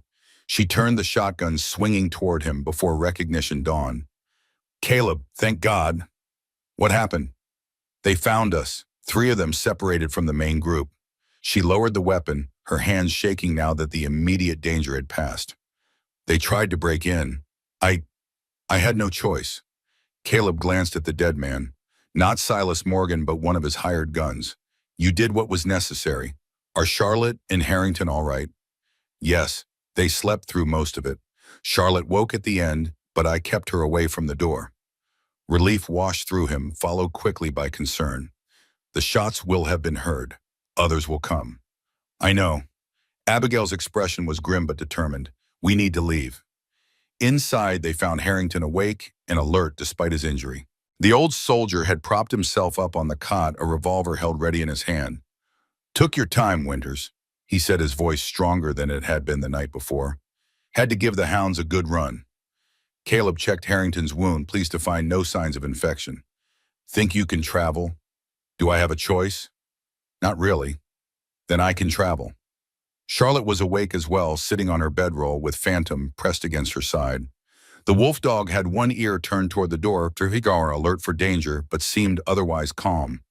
"Mr. Winters," the girl said, her eyes brightening as she saw him. "You came back." "I promised I would."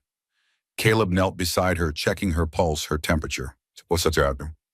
The fever remained at bay, and her breathing, while still labored, was steadier than before. "How do you feel?" "Better, not so hot."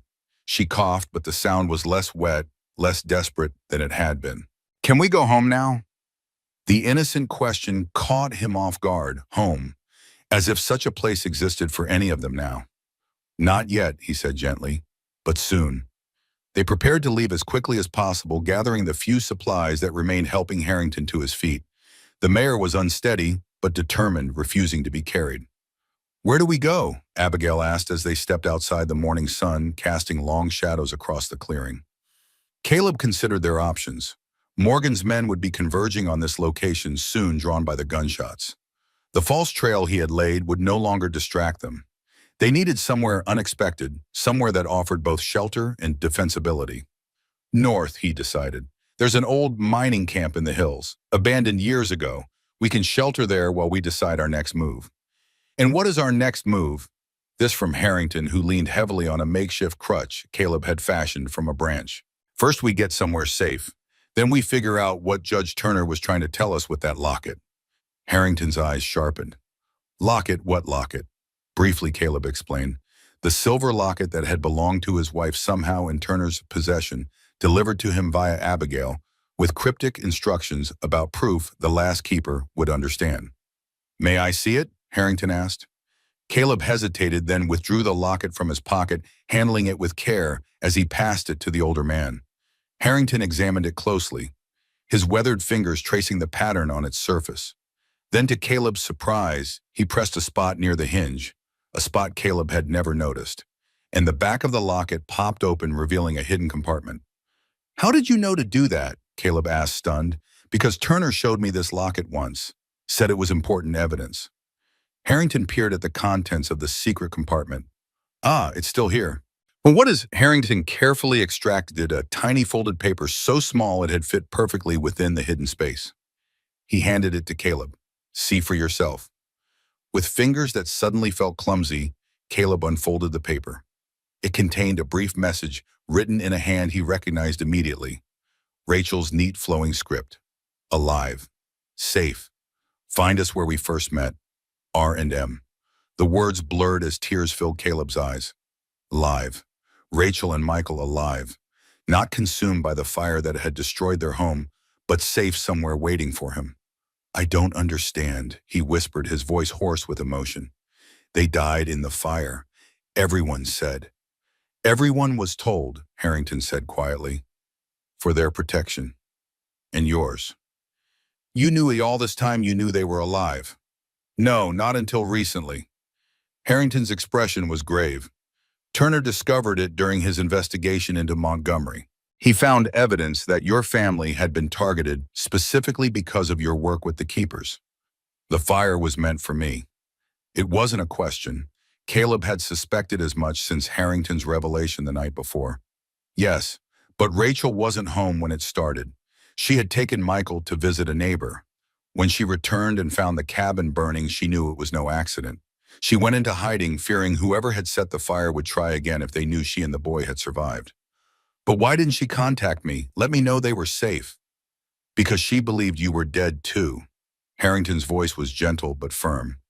"Montgomery's men spread the word that you had been killed trying to save your family from the fire. It was only later, when it became clear you were alive, that the story changed." Caleb stared at the note in his hands, the implications overwhelming. For 5 years, he had lived with the crushing grief of their loss, had blamed himself for not being there to protect them. And all that time they had been alive, believing him dead as well. "Where?" he asked, his voice barely audible. "Where did they go?" "That I don't know. Turner didn't say." Harrington nodded toward the note. "But it seems Rachel left you a clue. Find us where we first met." The place where Caleb had first encountered Rachel Lambert, a young school teacher newly arrived from Boston. It had been during the war at a field hospital near Gettysburg. She had come as a volunteer nurse, bringing supplies and comfort to wounded soldiers. Caleb, a young surgeon overwhelmed by the carnage, had found in her a source of strength and compassion unlike any he had known. But Gettysburg was hundreds of miles away in Pennsylvania. Had Rachel truly taken Michael there? And if so, how could he hope to find them now, 5 years later? These questions would have to wait. A sound from the forest edge brought them all to alert, the distant baying of hounds growing closer. "We need to move," Caleb said, carefully refolding the note and returning it to the locket. "Now." They set off, heading north through the forest, Caleb leading with Phantom, ranging ahead as a scout. Abigail carried Charlotte when the girl's strength flagged, and Harrington followed stubbornly, refusing assistance despite his wound. Their progress was slow but steady, each step taking them further from the cabin and the men who hunted them. By midday, they had covered several miles, the terrain growing steeper as they approached the foothills. They paused to rest in a small, protected hollow sheltered by towering pines. Charlotte, exhausted by the journey, fell asleep almost immediately, curled against Phantom's warm side. Harrington sat with his back against a tree, his face gray with pain, but his eyes alert. Abigail moved to Caleb's side as he scanned their back trail, her voice low. "Your family. They're alive." It seemed so. He couldn't keep the wonder from his voice, the hope that threatened to overwhelm caution. If the note is true, if Turner's information was correct, it must be. Why else would he have gone to such lengths to get the locket to you? Why, indeed, the question led to others' connections forming in Caleb's mind. Turner must have discovered it while investigating Montgomery, found Rachel somehow, learned the truth about the fire. And Montgomery killed him for it. Abigail said, the pieces fitting together. Just as he tried to kill you and your family 5 years ago. Yes, Caleb's jaw tightened. And now he's hunting you and Charlotte to silence what Turner discovered. The realization solidified something within him, a resolution, a purpose that had been lacking in his life of self-imposed exile. Montgomery had taken everything from him once, had separated him from his family for 5 years, leaving each believing the other dead, had killed Judge Turner for discovering the truth. He would not be allowed to harm anyone else Caleb cared about. "We need to stop running," he said, the decision crystallizing. "We need to find the evidence Turner collected, use it to bring Montgomery down." Abigail's eyes widened slightly at the change in his tone. "The papers weren't with us. William hid them somewhere before he died." "Where did he give you any indication?" She hesitated, then nodded slowly. He said they were hidden in plain sight where gold flows like water." "I thought it was delirium at first. He was very weak at the end." "Where gold flows like water," Caleb repeated, considering the phrase. "The mine. He must have hidden the evidence at Montgomery's secret gold mine." "But we don't know where that is." "No, but—" Caleb's thoughts raced, making connections. Harrington mentioned it was hidden in plain sight, something people wouldn't think to look at twice. He turned toward Harrington, who had been listening to their conversation with interest. "James, what do you know about this mine? Any idea where it might be?" The mayor frowned, considering.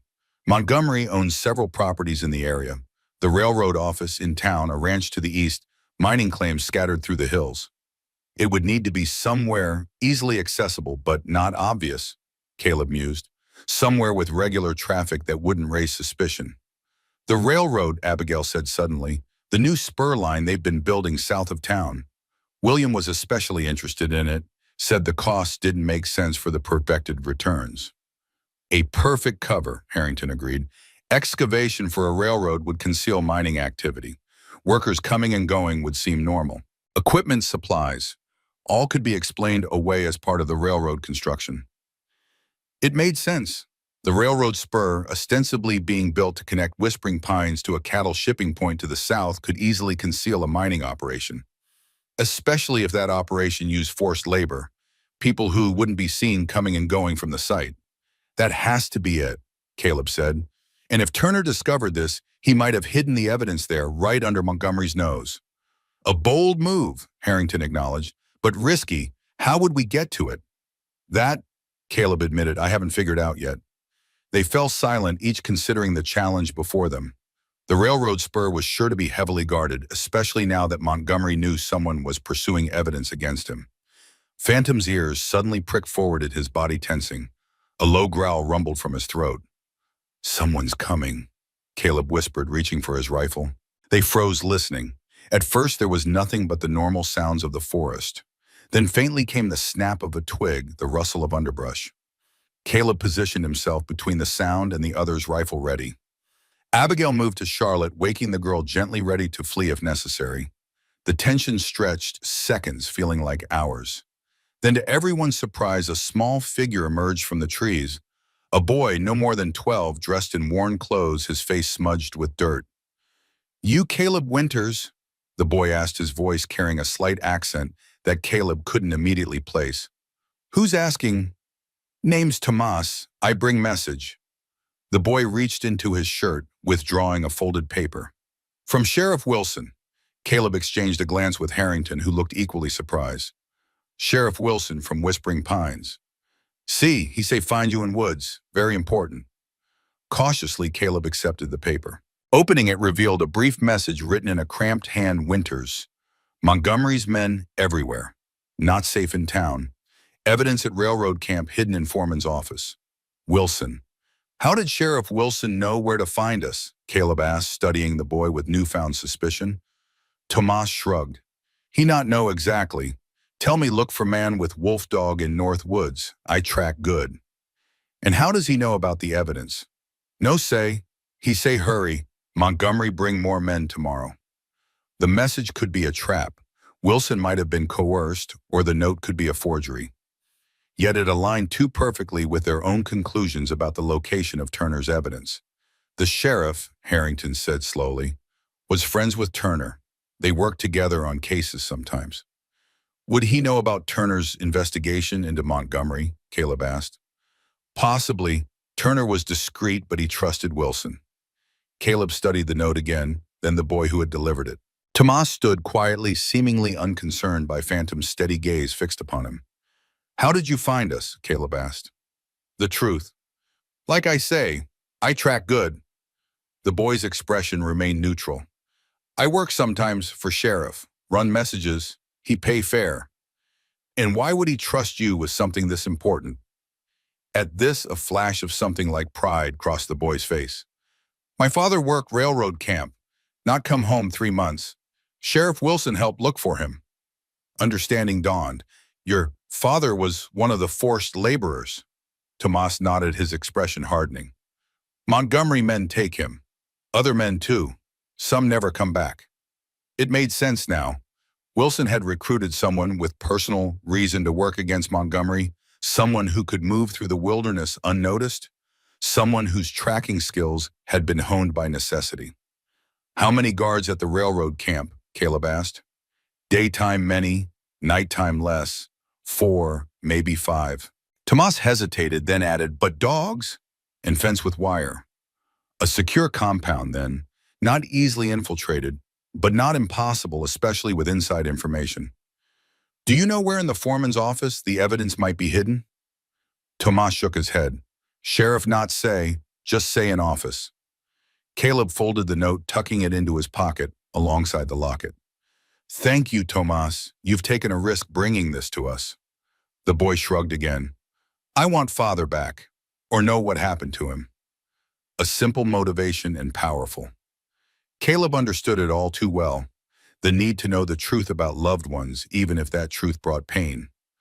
We'll do what we can, he promised, for your father and the others.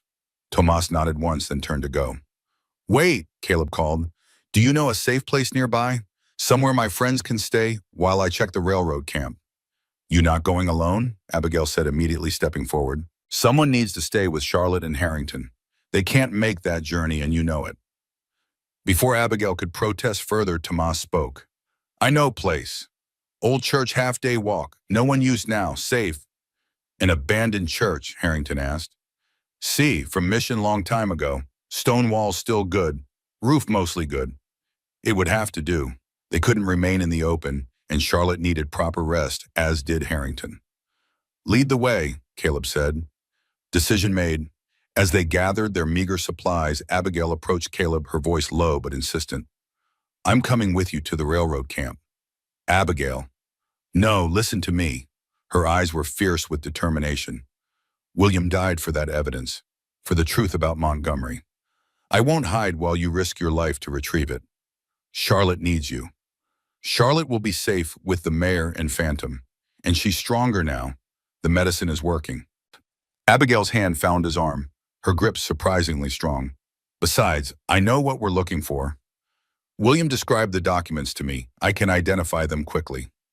Caleb wanted to refuse to insist she remain with her daughter, but he recognized the resolve in her eyes, the same determination that had allowed her to survive the past weeks of fear and flight, to defend the cabin against Morgan's men, to keep Charlotte alive through illness and pursuit.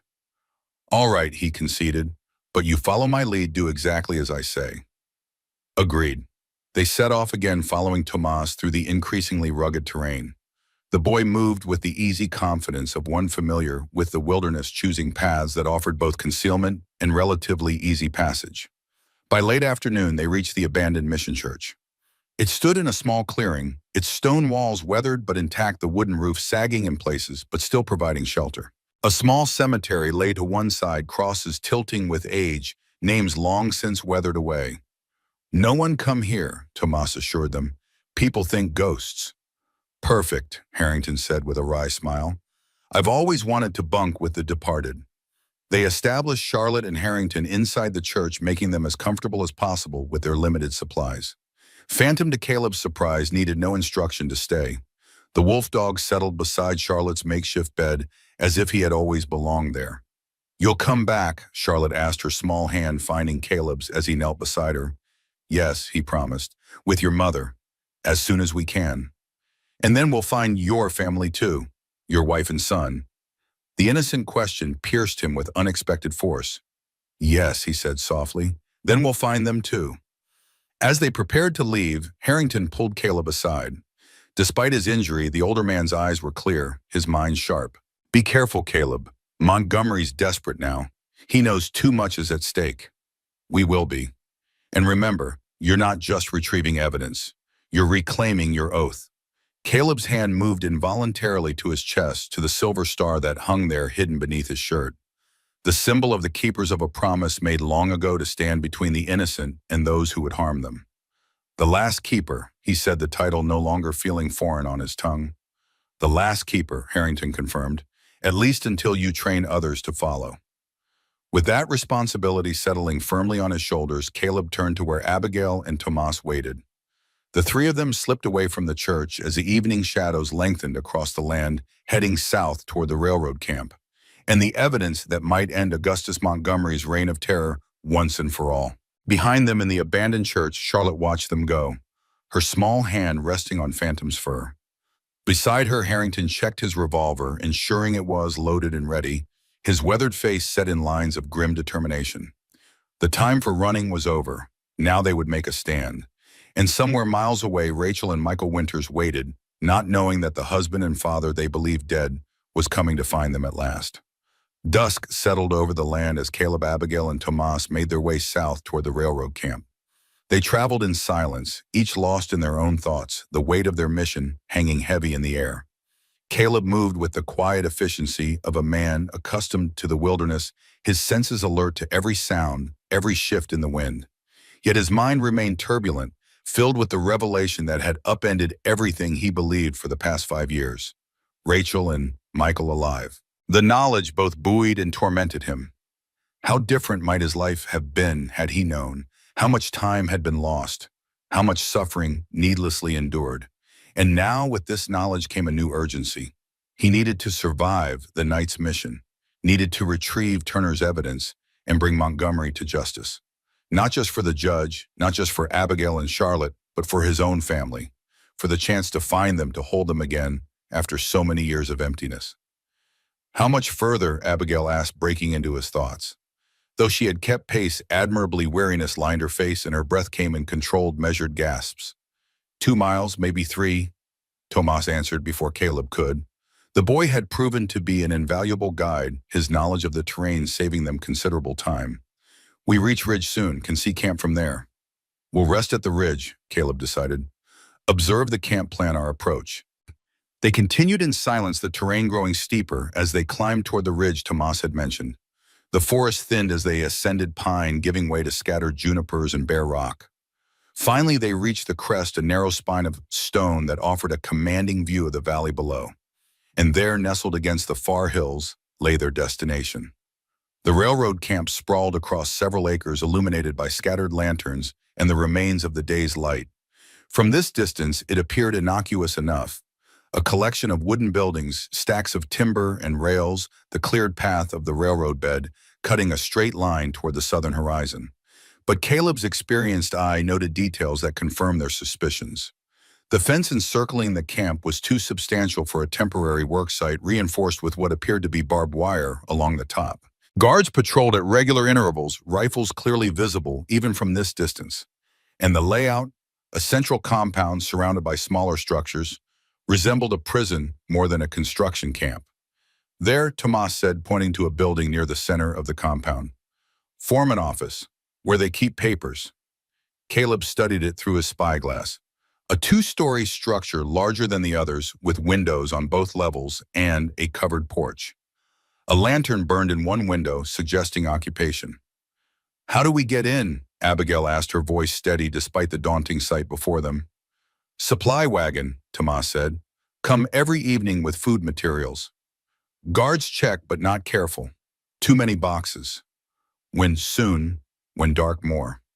They settled to wait, concealed among the rocks of the ridgeline. As full darkness descended, Caleb observed the camp's routine through his spyglass. Guards changed shift. Prisoners were herded from what appeared to be a mine entrance to barracks. Like structures, lanterns were lit in various buildings. There, Tomas whispered, pointing toward the road that approached the camp from the east. Wagon coming. Sure enough, a heavily laden wagon drawn by 2 horses approached the main gate. Caleb watched as it stopped, guards inspecting its contents with cursory attention before waving it through. That's our way in, he said, collapsing the spyglass. We need to intercept the wagon on its return journey, Then use it to enter the camp tomorrow. Tomorrow, Dinon, Abigail's disappointment was evident. We can't wait that long. Montgomery is bringing more men, remember? We have no choice. We can't approach the camp tonight. Too many guards alert, too much activity. Caleb turned to Tomas. Where does the supply wagon come from? Town. Store owned by Montgomery, 6 miles east. And does it return empty? Tomas nodded. Take garbage, broken things, some food for town. Perfect. Caleb's mind worked rapidly, formulating a plan. We intercept it on the return journey tonight. Hide until morning. Then use it to enter the camp with tomorrow's delivery. It wasn't ideal. Every hour of delay increased the risk that Montgomery would move the evidence or bring in too many men to overcome. But a reckless approach would only get them killed, and then all would be lost. They descended the ridge on its eastern side, making their way toward the road the wagon would take back to town.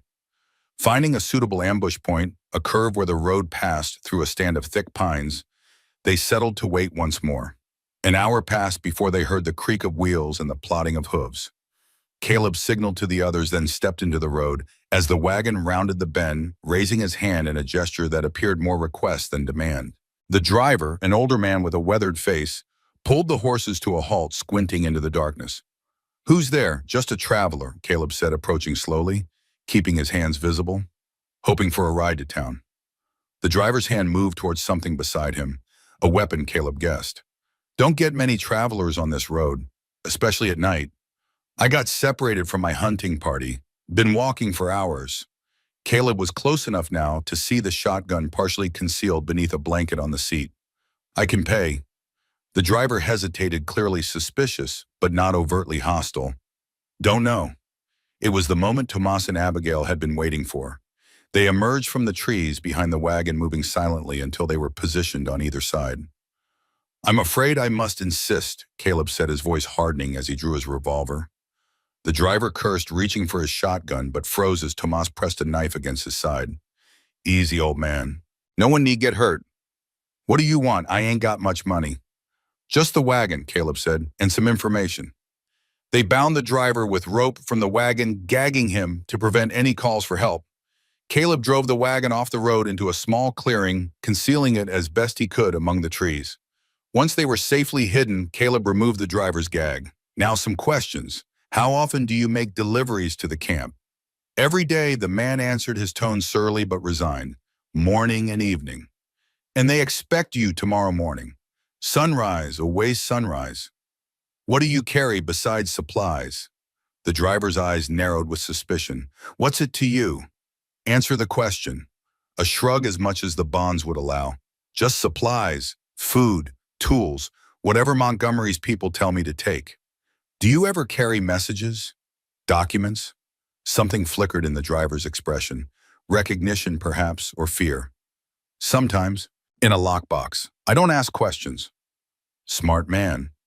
Caleb glanced at the wagon's contents. Mostly empty crates and barrels with a few sacks that appeared to contain dirty linens or trash. And what's the procedure when you arrive? How do they check the wagon? Guards at the gate look things over. Not too careful with the regular deliveries. They know me. The driver gave a bitter laugh. Been doing this run for 2 years. They trust old Jeremiah. What about the foreman's office, who has access? At this, the driver's expression closed. I don't know nothing about that. I just deliver and leave. Caleb studied him, sensing the lie, but deciding not to press further. They had what they needed. You'll stay with us tonight, he said. If you behave, you'll be released tomorrow. Unharmed. They made camp in the clearing, taking turns keeping watch over their prisoner. Caleb used the time to refine their plan, incorporating what they'd learned from the driver. The lockbox, he said to Abigail during their watch. If Montgomery sends documents between the camp and town, that's how he does it. And if we're lucky, that's where Turner hid the evidence. It's a possibility. Turner was clever. He would have placed the evidence somewhere it would be found by the right people, even if he didn't survive to guide them to it. The right people being you, Abigail said softly, the last keeper. Caleb's hand moved to his shirt pocket where Rachel's locket rested. Turner knew about my family, knew they were alive when everyone else believed them dead. How and why keep that information to himself until the end?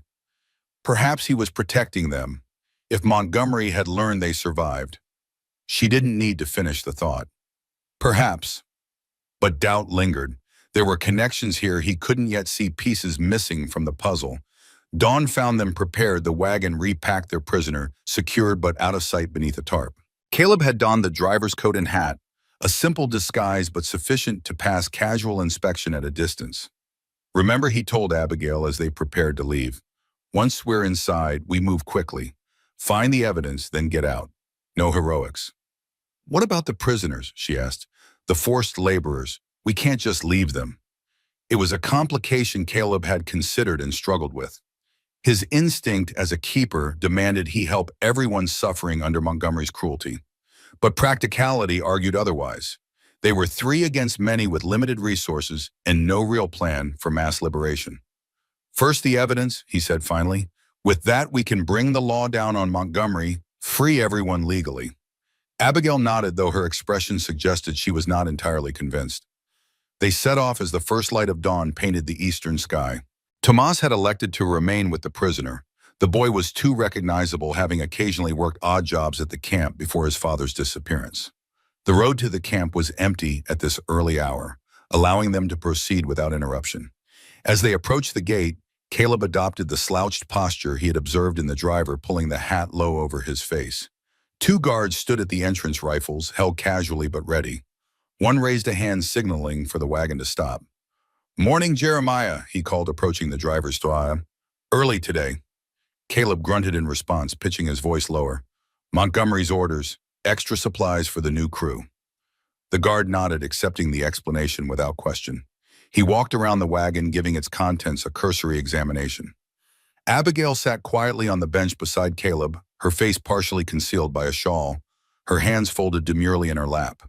"Who's the woman?" the guard asked, pausing in his inspection. "My daughter," Caleb answered gruffly. "Wife's sick. She's helping with the deliveries." The guard's eyes lingered on Abigail, a moment too long for comfort, but he eventually nodded. "All right, go on through. Usual spot." The gates swung open and Caleb guided the horses forward into the compound. His heart pounded, but he kept his breathing steady, his movements unhurried. They were inside, the first hurdle cleared. He directed the wagon toward a loading area near the central buildings, using the driver's instructions as his guide. Workers were already stirring, some free men preparing for the day's labor, others clearly prisoners being herded toward the mine entrance under armed supervision. The foreman's office stood just ahead, the two-story building they had observed from the ridge. Light burned in several windows, now suggesting its occupants were awake and working. Caleb pulled the wagon to a halt near a storage shed some 30 yards from the office. "Stay here," he murmured to Abigail. "I'll unload the supplies, see what I can learn about the office routine." She nodded, her face calm, though her eyes betrayed her tension. For the next half hour, Caleb played the role of delivery driver, unloading crates and sacks, observing the camp's morning activities. He noted the guard patterns, the comings and goings from the foreman's office, the location of the lockbox. A small iron safe kept in a ground floor room visible through the window. When he returned to the wagon, he found Abigail exactly as he had left her, though her expression had changed. "What is it?" he asked quietly, pretending to check something in the wagon bed. "I saw him," she whispered. "Montgomery, he's here." Caleb's blood chilled. "Where?" "He arrived a few minutes ago, entered the office through the back." Her voice remained steady, but fear had crept into her eyes. "Caleb, if he's here, it changes nothing," he said, though they both knew it changed everything. Augustus Montgomery's presence complicated their already dangerous mission. But it also presented an opportunity. With him here, they might find not just Turner's evidence, but proof of his direct involvement in the operation. "The safe is in a room on the ground floor," Caleb told her. "East side of the building. One guard inside, but people come and go. If I create a distraction, can you get to it?" Abigail nodded without hesitation. "What kind of distraction?" "The kind that empties the building." Caleb's eyes moved to the storage shed beside them, filled with supplies for the railroad, including, he had noted, several barrels of kerosene. "Fire has a way of drawing attention." "Be careful," she said, understanding his intention. "We need that evidence, but I'd rather have you alive." The unexpected sentiment caught him off guard. In the days since he had found Abigail and Charlotte in the storm, something had shifted between them, a connection forged through shared danger and purpose. He pushed the thought aside, focusing on the task at hand. "Give me 10 minutes," he said. "When you hear the commotion, make for the office. The safe is small iron, sitting on a desk near the window. If it's locked—" "I can handle locks," she said with a hint of grim humor. "William taught me. He said a judge's wife should know what criminals know." Caleb nodded, impressed despite the circumstances. "Get the documents and get out. Meet me behind the wagon shed on the north side." With that, he moved away, circling the storage area with the casual air of a man going about his regular duties. When he was certain no one was watching, he slipped inside the shed, quickly locating the kerosene barrels. Working efficiently, he positioned one barrel near the back wall, closest to a stack of timber that would burn hot and fast. Using his knife, he punctured the barrel just enough to create a slow leak, then arranged a trail of wood shavings and rags leading away from it. Satisfied with his preparation, he stepped outside, struck a match, and tossed it onto the end of the trail. The flame caught immediately, racing along the path he had created. By the time anyone noticed the smoke, the fire would be well established. Caleb moved casually toward the main yard, positioning himself where he could observe both the coming chaos and Abigail's approach to the office. Within minutes, shouts of alarm rang out as smoke began to billow from the storage shed. "Fire! Fire in the supply shed!" Men rushed toward the blaze, officers shouting orders, workers grabbing buckets. The distraction was more effective than Caleb had dared hope. Nearly everyone in the compound was drawn to the emergency, including the guards from the foreman's office. Through the confusion, he spotted Abigail slipping into the now unguarded building. His heart hammered in his chest as he counted the seconds, willing her to be quick to find what they needed before someone returned. 1 minute passed. 2. The fire was growing, the kerosene ensuring it spread rapidly, despite efforts to contain it. From the office emerged several men, Montgomery among them. Tall, distinguished-looking, despite his 70 years, his white hair and beard impeccably groomed. He barked orders, his face flushed with anger as he watched his supplies burn. 3 minutes. 4. Caleb began to worry. Abigail should have emerged by now, had she been discovered trapped. He edged closer to the office, ready to intervene if necessary. And then she appeared, slipping out a side door, something clutched against her chest. Her eyes found his across the yard, and she gave a slight nod. Success. Relief flooded through him quickly, followed by renewed tension. They still had to escape the compound, a task made more complicated by the chaos of the fire. The main gate was their best option, likely to be less guarded with everyone focused on the blaze. Caleb worked his way through the crowd, eventually reaching Abigail's side near the wagon shed. "Did you find it?" he asked, keeping his voice low. "Yes." She opened her coat enough to reveal a bundle of papers secured with leather ties. "It was in the safe, just as you said. Unlocked. They must have been reviewing the documents when the fire started." "Montgomery. Didn't see me. He was gone before I entered." "Good. Now we need to get out of here. The gate." A shout interrupted him, not from the direction of the fire, but from behind them. Caleb turned to find a guard standing some 20 yards away, rifle raised. "You there? Stop." Instinct took over. Caleb pushed Abigail behind him, drawing his revolver in one fluid motion. The guard fired the bullet, striking the shed wall beside them. Caleb returned fire, his shot more accurate, dropping the man where he stood. But the damage was done. The gunfire had drawn attention, heads turning their way despite the ongoing fire. "Run!" Caleb ordered, grabbing Abigail's arm. "The gate, now!" They sprinted across the compound, dodging between buildings, using the smoke and confusion to their advantage. Behind them came shouts, then more gunfire, bullets splintering wood around them. The gate loomed ahead, still open from the morning's deliveries. 2 guards stood their post, momentarily distracted by the commotion within the camp, but now alerted by the gunfire. "Don't stop," Caleb told Abigail. "No matter what happens, get those papers to Harrington." Before she could protest, he veered away from her, firing twice at the guards to draw their attention. It worked. Both men turned toward him, giving Abigail a clear path to the gate. Caleb ducked behind a water trough as bullets struck around him. He returned fire, managing to hit one guard in the shoulder, sending the man stumbling backward. Through the chaos, he saw Abigail reach the gate, passing through it at a run. Good. Now he just needed to follow. He made a break for it, zigzagging to present a more difficult target. More shots rang out, one grazing his arm, burning like fire but not slowing him. The remaining guard at the gate took aim, but Caleb fired first, his bullet finding its mark. And then he was through, running down the road lung, burning the wound in his arm, sending waves of pain with each heartbeat. Ahead, Abigail had reached the tree line, taking cover among the pines. Caleb joined her seconds later, both of them breathing hard, adrenaline coursing through their veins. "You're hit," she said, noticing the blood soaking his sleeve. "Just a graze. It can wait." He peered back toward the camp. Men were emerging from the gate, spreading out to search for them. "We need to move. They'll be hunting us." They set off through the forest, moving as quickly and quietly as possible, heading west to circle around toward the clearing where they had left Tomas and the wagon driver. The terrain worked in their favor. Dense woods, uneven ground, plenty of cover to hide their trail. After an hour of steady travel with no signs of immediate pursuit, they paused to rest and tend to Caleb's wound. The bullet had indeed only grazed him, tearing a furrow along his upper arm that bled freely but wasn't life-threatening. Abigail cleaned it with water from her canteen, then bound it with a strip torn from her petticoat. Her fingers were gentle but efficient, revealing a practical knowledge of first aid. "Thank you," Caleb said when she had finished, "for this and for getting the documents. You were braver than most soldiers I've known."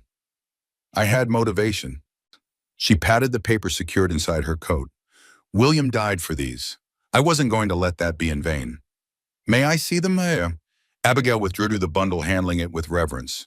The documents were varied: maps, ledgers, sworn statements, and official-looking papers bearing Montgomery's signature and seal. "These prove everything," she said as Caleb examined them. "The forced labor, the illegal mine tax evasion, even murder." William was thorough.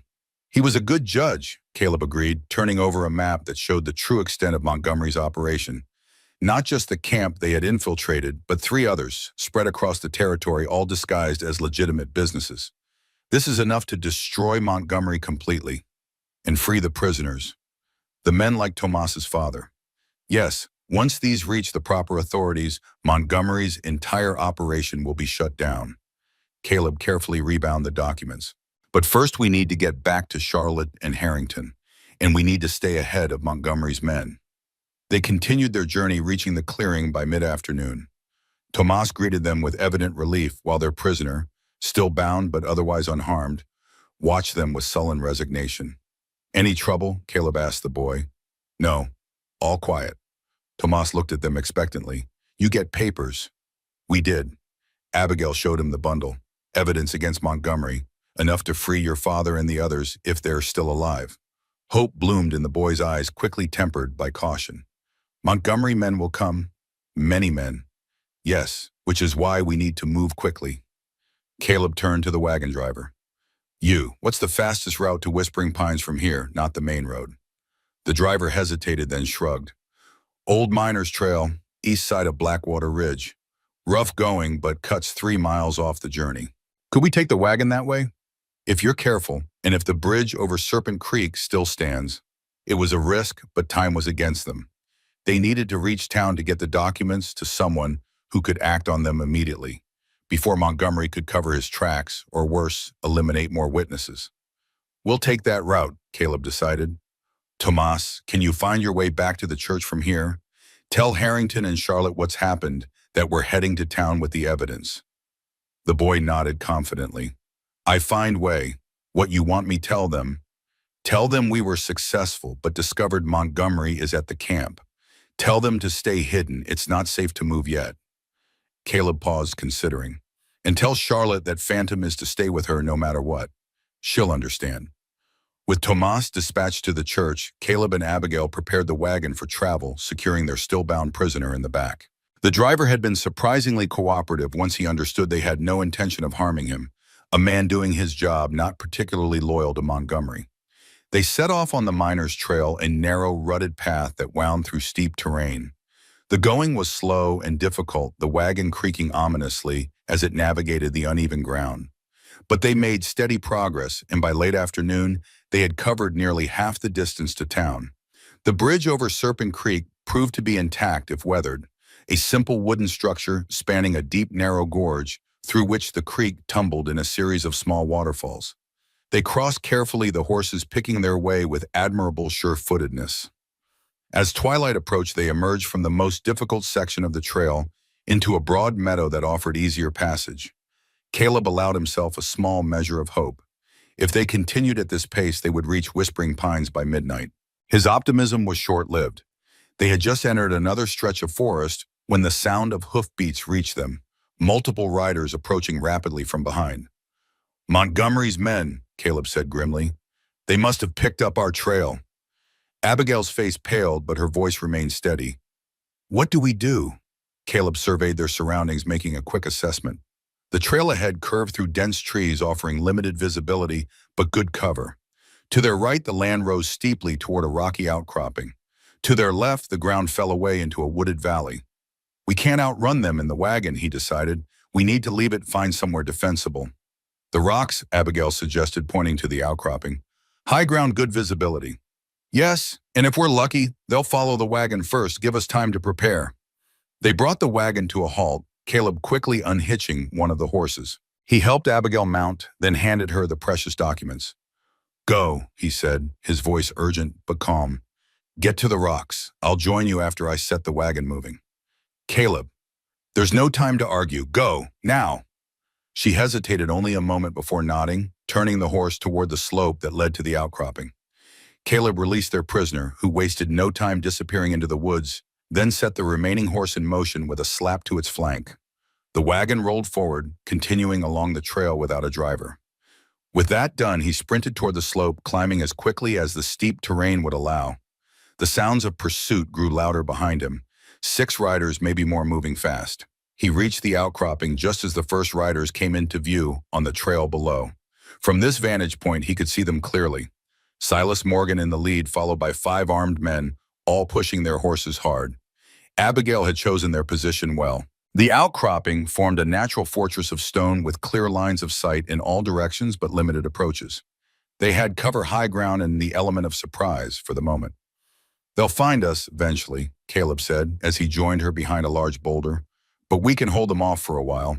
Long enough, I hope, for help to arrive." "Help?" Abigail looked at him questioningly. "Who would help us?" "Sheriff Wilson if Tomas's message was genuine. Harrington if he's well enough to travel. Even some of the townspeople might stand with us against Montgomery once they understand what he's done." Below, Morgan and his men had reached the abandoned wagon. They spread out searching for signs of their quarry. It wouldn't take them long to find the trail leading up to the outcropping. "How many bullets do you have?" Abigail asked, practical in the face of danger. Caleb checked his revolver. 5 in the gun, 12 more in my pocket. She produced a small derringer from her skirt pocket. 3. William insisted I learn to use it after a client threatened him last year. "Make them count," Caleb advised, positioning himself where he could see the most likely approach. "Aim for the center of the body, not the head or limbs." They didn't have to wait long. One of Morgan's men found their trail pointing up toward the rocks. The group conferred briefly, then 3 of them dismounted, beginning the climb while the others provided cover. "Let them come closer," Caleb murmured as Abigail tensed beside him. "Wait until they're in the open." The men advanced cautiously, using trees and boulders for cover when possible. When they were perhaps 50 yards away, one broke from cover, making a dash for a closer position. Caleb took aim and fired. The man stumbled, clutching his leg, then fell heavily behind a fallen log. The shot shattered the tense silence echoing across the valley. The other men immediately took cover, while those still on the trail below opened fire bullets, striking stone around Caleb and Abigail's position. "They know where we are now," Abigail said, ducking lower as chips of rock flew nearby. "But not exactly where, and they have to come to us." Caleb reloaded his revolver with practiced ease. "We just need to hold out." What followed was a tense game of cat and mouse. Morgan's men would attempt to advance. Caleb would fire to drive them back. They would return fire, pinning him down temporarily. Neither side could gain a decisive advantage. Caleb and Abigail had position, but Morgan's men had numbers. As darkness fell, the situation grew more precarious. The men below had spread out, working their way around the outcropping to approach from multiple angles. Caleb and Abigail were forced to shift their position repeatedly, using the maze of boulders for cover. "We're running out of options," Caleb admitted after nearly an hour of this deadly dance. His ammunition was dangerously low, and the wound in his arm had reopened during their desperate scrambling among the rocks. "The documents," Abigail said suddenly. "If they're what Montgomery is after, perhaps we can use them as leverage." "What do you mean?" "Offer to exchange them for our safe passage. Not a real exchange, of course, but it might buy us time. It was a desperate strategy, but they had few alternatives. Caleb nodded his agreement. Worth trying, but be ready to run if I tell you to. He raised his voice, calling out to their attackers. Morgan, let's talk. A pause in the gunfire, then Morgan's voice from the darkness below. Nothing to talk about, Winters, just hand over the woman and the papers, and maybe you walk away. Not happening, but I'm willing to discuss terms for the documents. Another pause, longer this time. Caleb could almost sense the men conferring, weighing their options. Finally, Morgan called back. What terms? Safe passage to town for both of us. Once there, we turn over copies of the documents, not the originals. Copies. Morgan's laugh was harsh in the darkness. You must think I'm a fool. Think about it, Morgan. The originals are already on their way to the territorial governor. But Mr. Montgomery might want to know exactly what evidence is being presented against him. It was a bluff, but a calculated one. If Montgomery was as cautious and thorough as his reputation suggested, he would indeed want to know precisely what Turner had discovered, what witnesses had talked, what transactions had been documented. The silence stretched, tension building. Then unexpectedly, a new voice joined the conversation, deeper, more cultured than Morgan's rough tones. Dr. Winters, perhaps we can speak directly man to man. Augustus Montgomery himself had joined the hunt. Caleb's grip tightened on his revolver. I'm listening. You have something that belongs to me. I want it back. Simple as that. Evidence of your crimes belongs to justice, not to you. A chuckle remarkably calm given the circumstances. Crime's a harsh word for business practices that have brought prosperity to this territory. The railroad will connect communities, create opportunities. A few displaced workers seem a small price to pay. Displaced, Caleb couldn't keep the disgust from his voice. You've enslaved them, worked them to death in your private gold mine, all while evading taxes, bribing officials, and eliminating anyone who threatened to expose you. Politics requires flexibility to winners, as does survival. Montgomery's tone hardened slightly. Speaking of survival, I believe we have a mutual acquaintance, someone who's survived against the odds. Caleb froze, his blood running cold. What are you talking about? Your wife, Doctor, the lovely Rachel, and your son, Michael, isn't it, growing into quite the young man, I understand. The world seemed to tilt beneath Caleb's feet. Montgomery knew about Rachel and Michael, knew they were alive, perhaps even knew where they were. If you've harmed them, the threat died in his throat, inadequate for the rage and fear that surged through him. They're quite safe, I assure you, for now. Montgomery's voice remained conversational, as if discussing the weather rather than making a veiled threat. Their continued well-being, however, depends entirely on your cooperation. Beside him, Abigail grabbed Caleb's arm, her grip painfully tight. He's lying, she whispered urgently. He has to be. He's desperate. But doubt had taken root. What if Montgomery was telling the truth? What if he did know where Rachel and Michael were? Could Caleb risk their lives on the chance that it was a bluff? What exactly are you proposing? He called, playing for time, his mind racing to find a solution. Simple. You and Mrs. Turner come down, documents in hand. You surrender them to me, and I give you information about your family's whereabouts. Everyone walks away. And Mrs. Turner, her daughter, what guarantee do we have that you'll leave them alone? The judge's widow and child are of no interest to me as long as they possess no evidence against me. They're free to go wherever they please. It was too neat, too convenient. Montgomery was offering exactly what Caleb wanted most, information about his family, in exchange for the very thing that could destroy him. It had to be a trap. And yet, what if it wasn't? What if this was his only chance to find Rachel and Michael? I need to think, Caleb called back, retreating further behind the boulder. Give me 5 minutes. Of course, take your time, Doctor. But remember, this offer expires when my patience does. Once they were safely out of earshot, Abigail gripped Caleb's shoulders, forcing him to look at her. You can't trust him. You know that. But what if he does know where they are? What if this is my only chance? If he knows and they're already in danger, do you think he'll just let them go after all this? He'll use them against you, against us, against anyone who threatens him. Her eyes were fierce in the darkness. The only way to truly protect them is to stop Montgomery completely. With those documents. Caleb knew she was right. The logical part of his brain recognized the manipulation in Montgomery's offer, saw the trap for what it was. But the desperate husband and father in him wanted to take any chance, however slim, to find his family. There's another way, Abigail said, her voice softening. We use his own strategy against him. How? We negotiate, stall, keep him talking while we look for an opportunity to escape. It was their best option, perhaps their only option.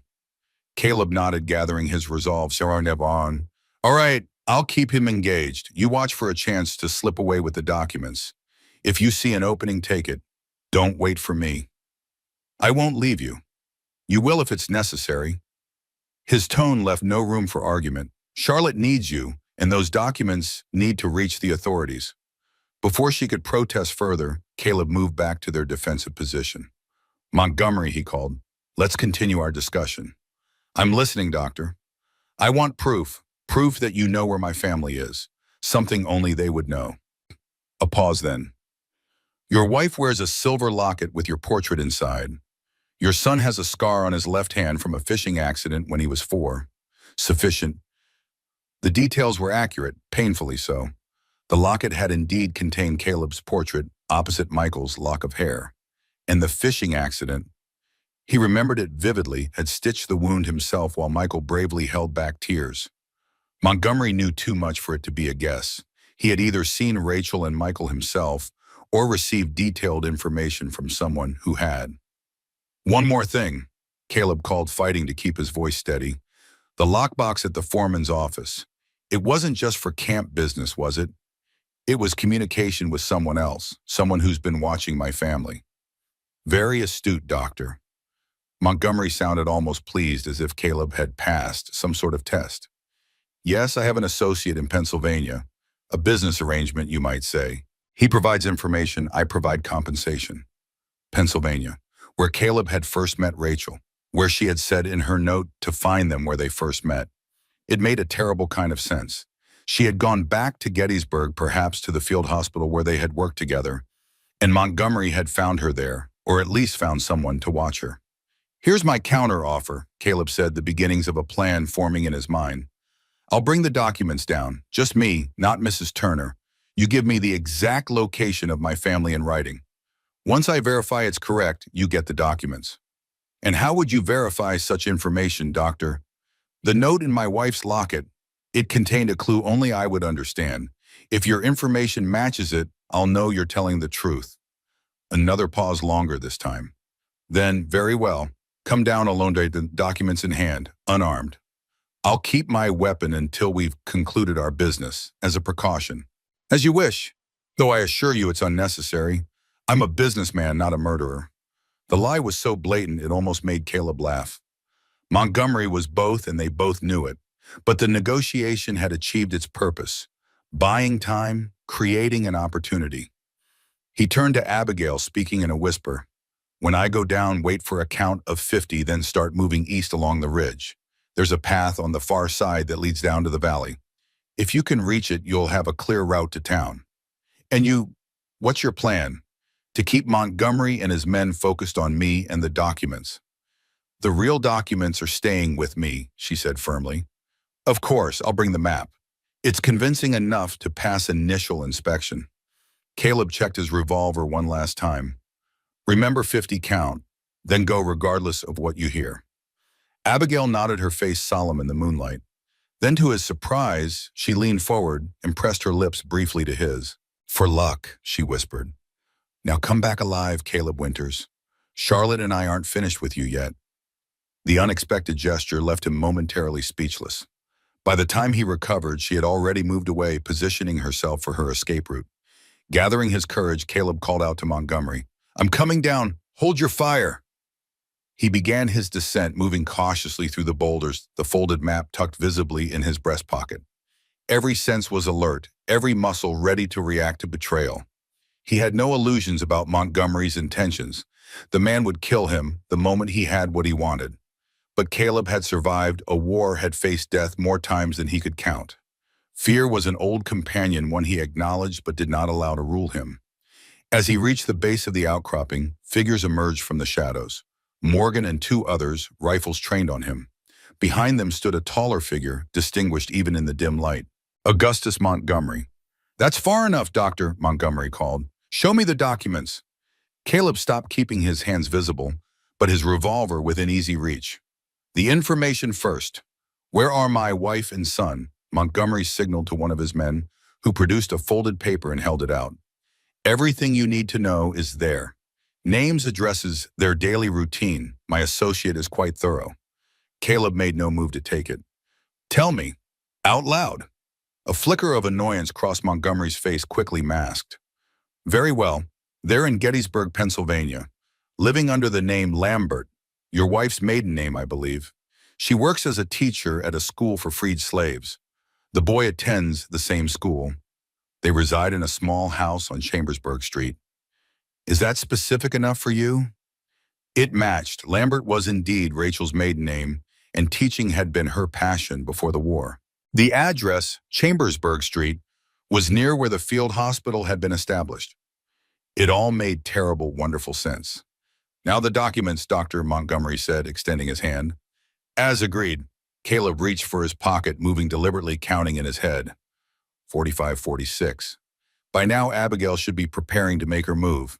He needed to create a distraction, something to ensure all eyes remained on him. "Before I give you these," he said, withdrawing the folded map, "I want to know why. Why target my family specifically? There were many keepers. Why me?"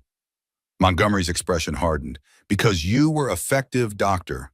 Too effective. You and your colleagues disrupted a very profitable human trafficking operation I had established after the war. Cost me thousands in lost merchandise and bribes to keep my name clear." "Merchandise," Caleb repeated, disgust evident in his tone. "You mean people, human beings. Business is business, Doctor. Nothing personal." Montgomery's smile didn't reach his eyes. "Though I must admit, watching you these past 5 years, broken, alone, thinking your family dead, that did bring a certain personal satisfaction." The admission stoked the anger in Caleb's chest, a fire that had been building since Harrington's revelation about the true cause of the fire.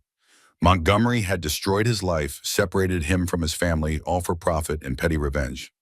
"The documents," Montgomery prompted, impatience creeping into his voice. "Now, so."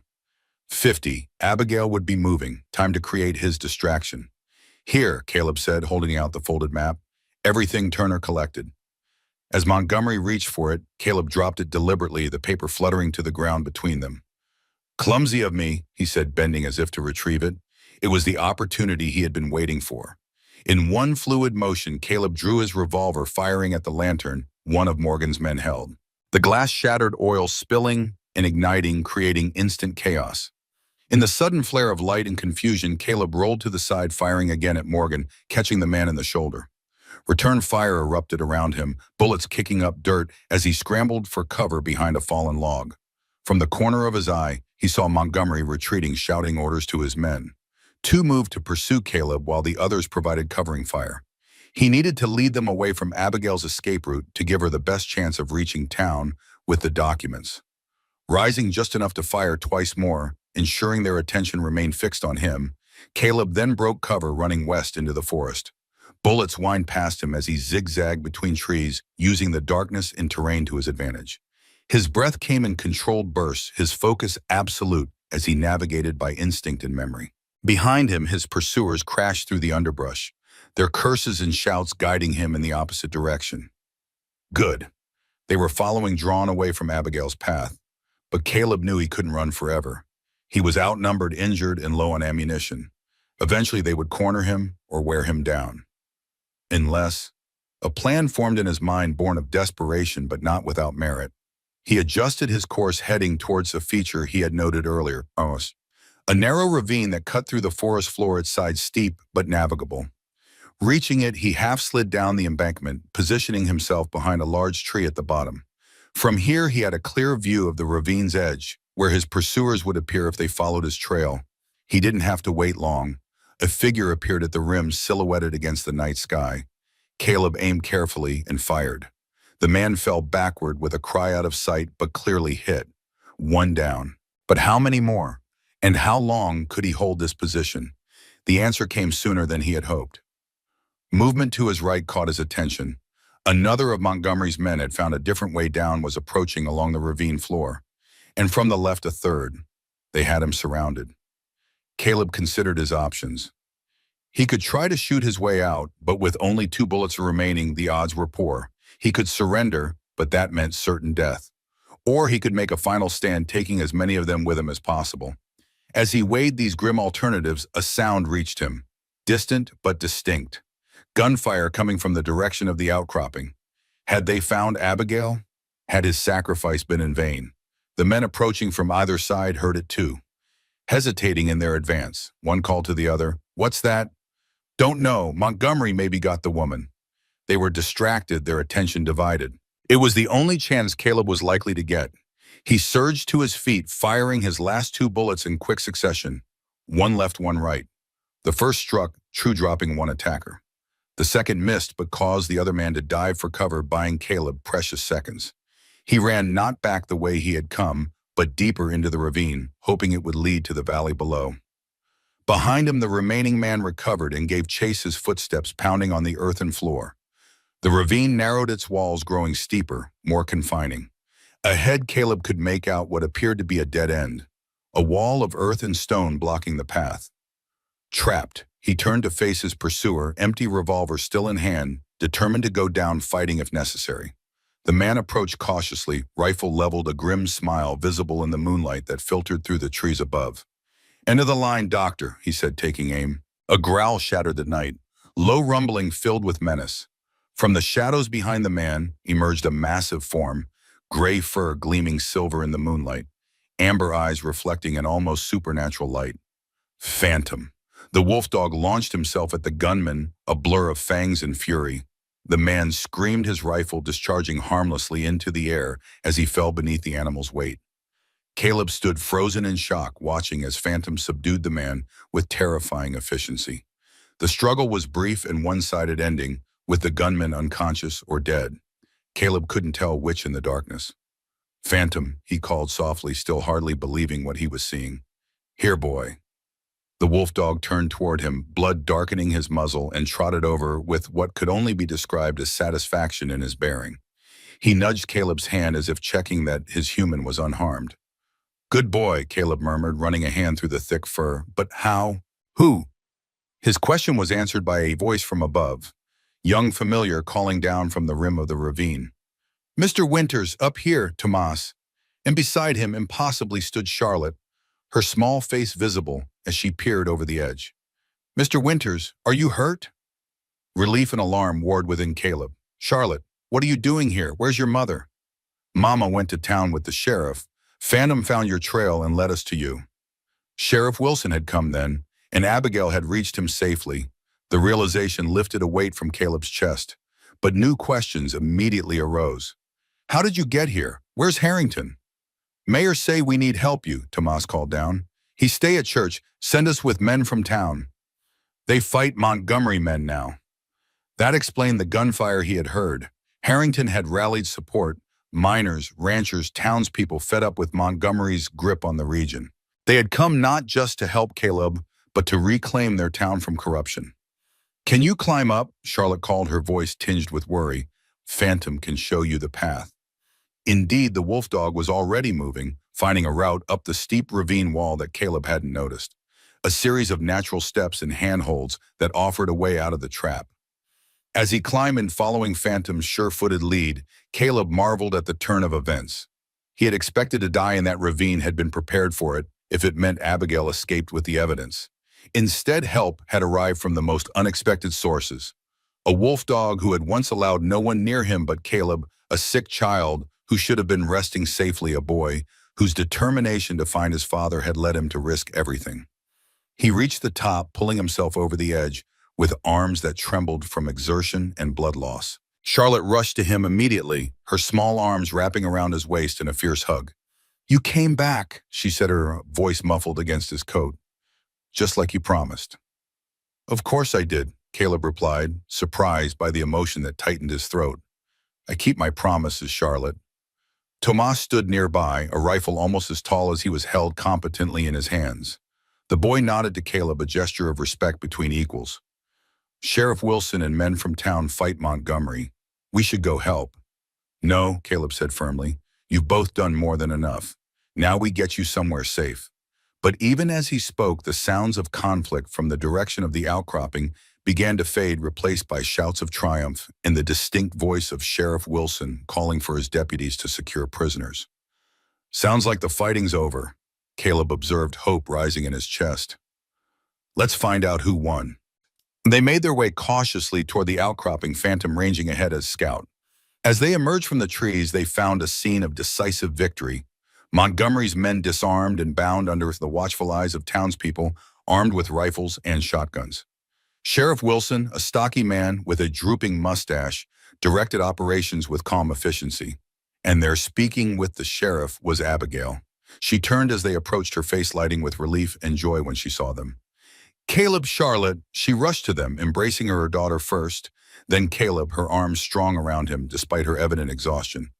You're alive, both of you. It seems we had unexpected allies, Caleb said, nodding toward Tomas and Phantom, and I've reached town safely. Sheriff Wilson met me on the road. He already had men gathering, said he'd received reports from miners who'd escaped Montgomery's camp confirming everything in Turner's documents. Her eyes shone with unshed tears. It's over, Caleb, really over. Montgomery, he asked, scanning the prisoners. Abigail's expression darkened. Escaped for now, but with these men captured and the evidence secure, he won't get far. The territorial governor has been telegraphed. Marshals are on their way. It wasn't the complete justice Caleb had hoped for, but it was a beginning. Montgomery's empire was crumbling. His crimes exposed his victims on the path to freedom. And most importantly, Caleb now knew where to find his family, his real family alive after all these years.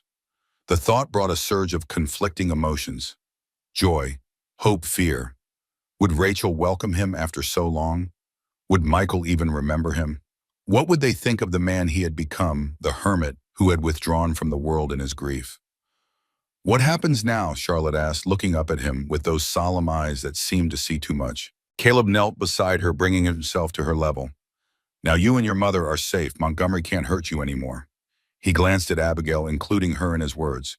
You can start a new life wherever you choose. And you, Abigail asked softly, will you go find them, your wife and son? Yes. The decision had been made the moment he read Rachel's note, had only strengthened with each revelation since. As soon as I know you and Charlotte are settled safely. Something flickered in Abigail's eyes. Understanding, perhaps, or resignation. She nodded, a small smile touching her lips. Of course, they've waited long enough. Sheriff Wilson approached then, interrupting the moment. Dr. Winters, good to see you in one piece. He extended a hand which Caleb shook firmly. Mrs. Turner showed me the evidence. Damning stuff. Montgomery won't recover from this even if he escapes the territory. Thank you for believing her. For helping. Wilson shrugged, though pride was evident in his bearing. Just doing my job. Finally. He looked at the gathering of townspeople, miners, and former prisoners, now freed from Montgomery's camp. Seems like a lot of us are remembering what that means. It was true. The community had rallied, had stood against corruption and cruelty when given the chance. Perhaps there was hope for Whispering Pines after all. As the night deepened around them, plans were made, decisions taken. The wounded would be transported to town for treatment. The prisoners would be held in the jail until marshals arrived. Montgomery would be hunted, his remaining operations dismantled. And Caleb would fulfill the promise he had made to himself to find Rachel and Michael, to reclaim the family he had thought lost forever. But first there was one more task before him, one more duty as the last keeper. As dawn broke over the eastern hills, painting the sky in shades of gold, and rose, Caleb stood on the porch of Harrington's house in Whispering Pines. The mayor had been brought from the church, his wound treated, his spirit undimmed by the ordeal. He sat in a rocking chair watching as Caleb prepared for his journey. So, Harrington said, his voice stronger than it had been days earlier, you're heading east. Yes, as soon as the stage leaves. Caleb checked the contents of his saddlebag one last time. Clothes money, the precious locket that had led him to the truth. It's time. And the last keeper. What becomes of him? Caleb considered the question, his hand moving to the silver star that still hung around his neck. He continues, in a different way perhaps, but with the same purpose. To stand between the innocent and those who would harm them, Harrington quoted, nodding in approval. As it should be. From inside the house came the sound of laughter, Charlotte playing with Phantom in the sitting room. The wolf dog had refused to leave her side, had somehow transferred his loyalty from Caleb to the child, with the quiet courage and generous heart. She'll take good care of him, Caleb said, nodding toward the door. And he of her. And Mrs. Turner, what of her? There was a knowing look in Harrington's eyes that suggested he had seen more than Caleb might have wished. She's strong, resourceful. She'll make a good life for herself and Charlotte. Caleb's tone was carefully neutral, though the memory of Abigail's brief kiss in the darkness of the outcropping lingered. The town has offered her the position of schoolteacher. Seems fitting given her husband's dedication to justice and education. Indeed, Harrington studied him for a moment longer, then changed the subject. And when you find your family, what then? I don't know, Caleb admitted. It's been 5 years. They've built a life without me. I can't simply expect to walk back into it as if nothing has changed. But you must try. Yes, I must try. The door opened and Abigail stepped onto the porch. She was dressed simply but elegantly, her hair arranged neatly, her bearing that of a woman who had found her strength through adversity. The stage will be leaving soon, she said, her eyes meeting Caleb's with a mixture of emotions too complex to name. Charlotte wanted to say goodbye. As if summoned by her name, the girl appeared in the doorway, Phantom at her side. She looked better than she had in days. The medicine and rest had worked wonders, driving back the consumption that had threatened her young life. Mr. Winters, she said, approaching him with solemn purpose. Mama says you're going to find your family. That's right. Caleb knelt before her as had become his habit when addressing the child. They're far away in Pennsylvania. I haven't seen them in a very long time. Are you scared? The question asked with a child's directness caught him off guard. Yes, he admitted, seeing no reason to lie. A little. That's okay. Charlotte reached out her small hand, touching his face with surprising tenderness. Being scared doesn't mean you're not brave. It just means you care a lot. The wisdom in her words, so unexpected from one so young, nearly undid him. You're right, he said, his voice rough with emotion. Very right. Will you come back after you find them? Caleb glanced at Abigail, whose face remained carefully composed. I don't know, he answered honestly, but I'll write to you, tell you all about my journey. Would you like that? Charlotte nodded, then surprised him by throwing her arms around his neck in a fierce hug. Thank you for saving me, she whispered. And Mama too. Thank you for saving me, he whispered back, and meant it. This child, with her courage and her trust, had helped heal something in him that he had thought broken beyond repair. When Charlotte released him, Phantom moved forward, nudging Caleb's hand with his nose. The wolf dog whined softly, a sound that might have been farewell or perhaps something else. Acknowledgement perhaps that their paths were diverging but not ending. Take care of them, Caleb told him, scratching behind the ears that swiveled attentively at his voice. They're your pack now. With final goodbyes said, Caleb shouldered his saddlebag and stepped off the porch. Abigail walked with him to the street where the stagecoach waited, already loaded with passengers and luggage. Caleb, she said as they reached the coach, her voice low enough that only he could hear. Whatever happens with your family, know that you've done something important here. You've reclaimed not just your past, but your purpose. Because of you, he replied. You and Charlotte. You reminded me of what matters. She smiled, a genuine expression that transformed her face, erasing the lines of worry and fear that had marked it when they first met. Then we're even, because you reminded us that there are still good men in the world, men who stand between the innocent and those who would harm them. The stage driver called for final passengers. Caleb hesitated, suddenly reluctant to leave despite the pull of his distant family. Abigail, She placed a finger against his lips, stopping the words he wasn't sure how to form. Go find them, Caleb. Find your wife and son. They've waited long enough. She stepped back, her composure perfect, save for the brightness in her eyes. We'll be here building our new life, and who knows? Perhaps someday. She left the thought unfinished, but Caleb understood. Perhaps someday their paths would cross again. Perhaps someday, when old wounds had healed and new beginnings had been made, there might be another chapter to their story. With a nod that conveyed more than words could express, Caleb climbed aboard the stage. As it pulled away, he looked back to see them standing together. Abigail, Charlotte, Phantom Harrington, on the porch behind them. A strange makeshift family formed in the crucible of danger and courage. And ahead of him, the road east, toward Gettysburg, toward Rachel and Michael, toward a reunion he had never dared to hope for. The last keeper had fulfilled his duty to the Turner family, had brought Montgomery's crimes to light, had protected the innocent as his oath demanded. Now Caleb Winters, husband and father, would reclaim what had been taken from him. The stage gathered speed, leaving whispering pines behind, the future unfolding before him like the road itself. Unknown, challenging, but filled with possibility. And for the first time in 5 long years, Caleb felt the weight of grief lift from his shoulders, replaced by something he had almost forgotten: hope. The end.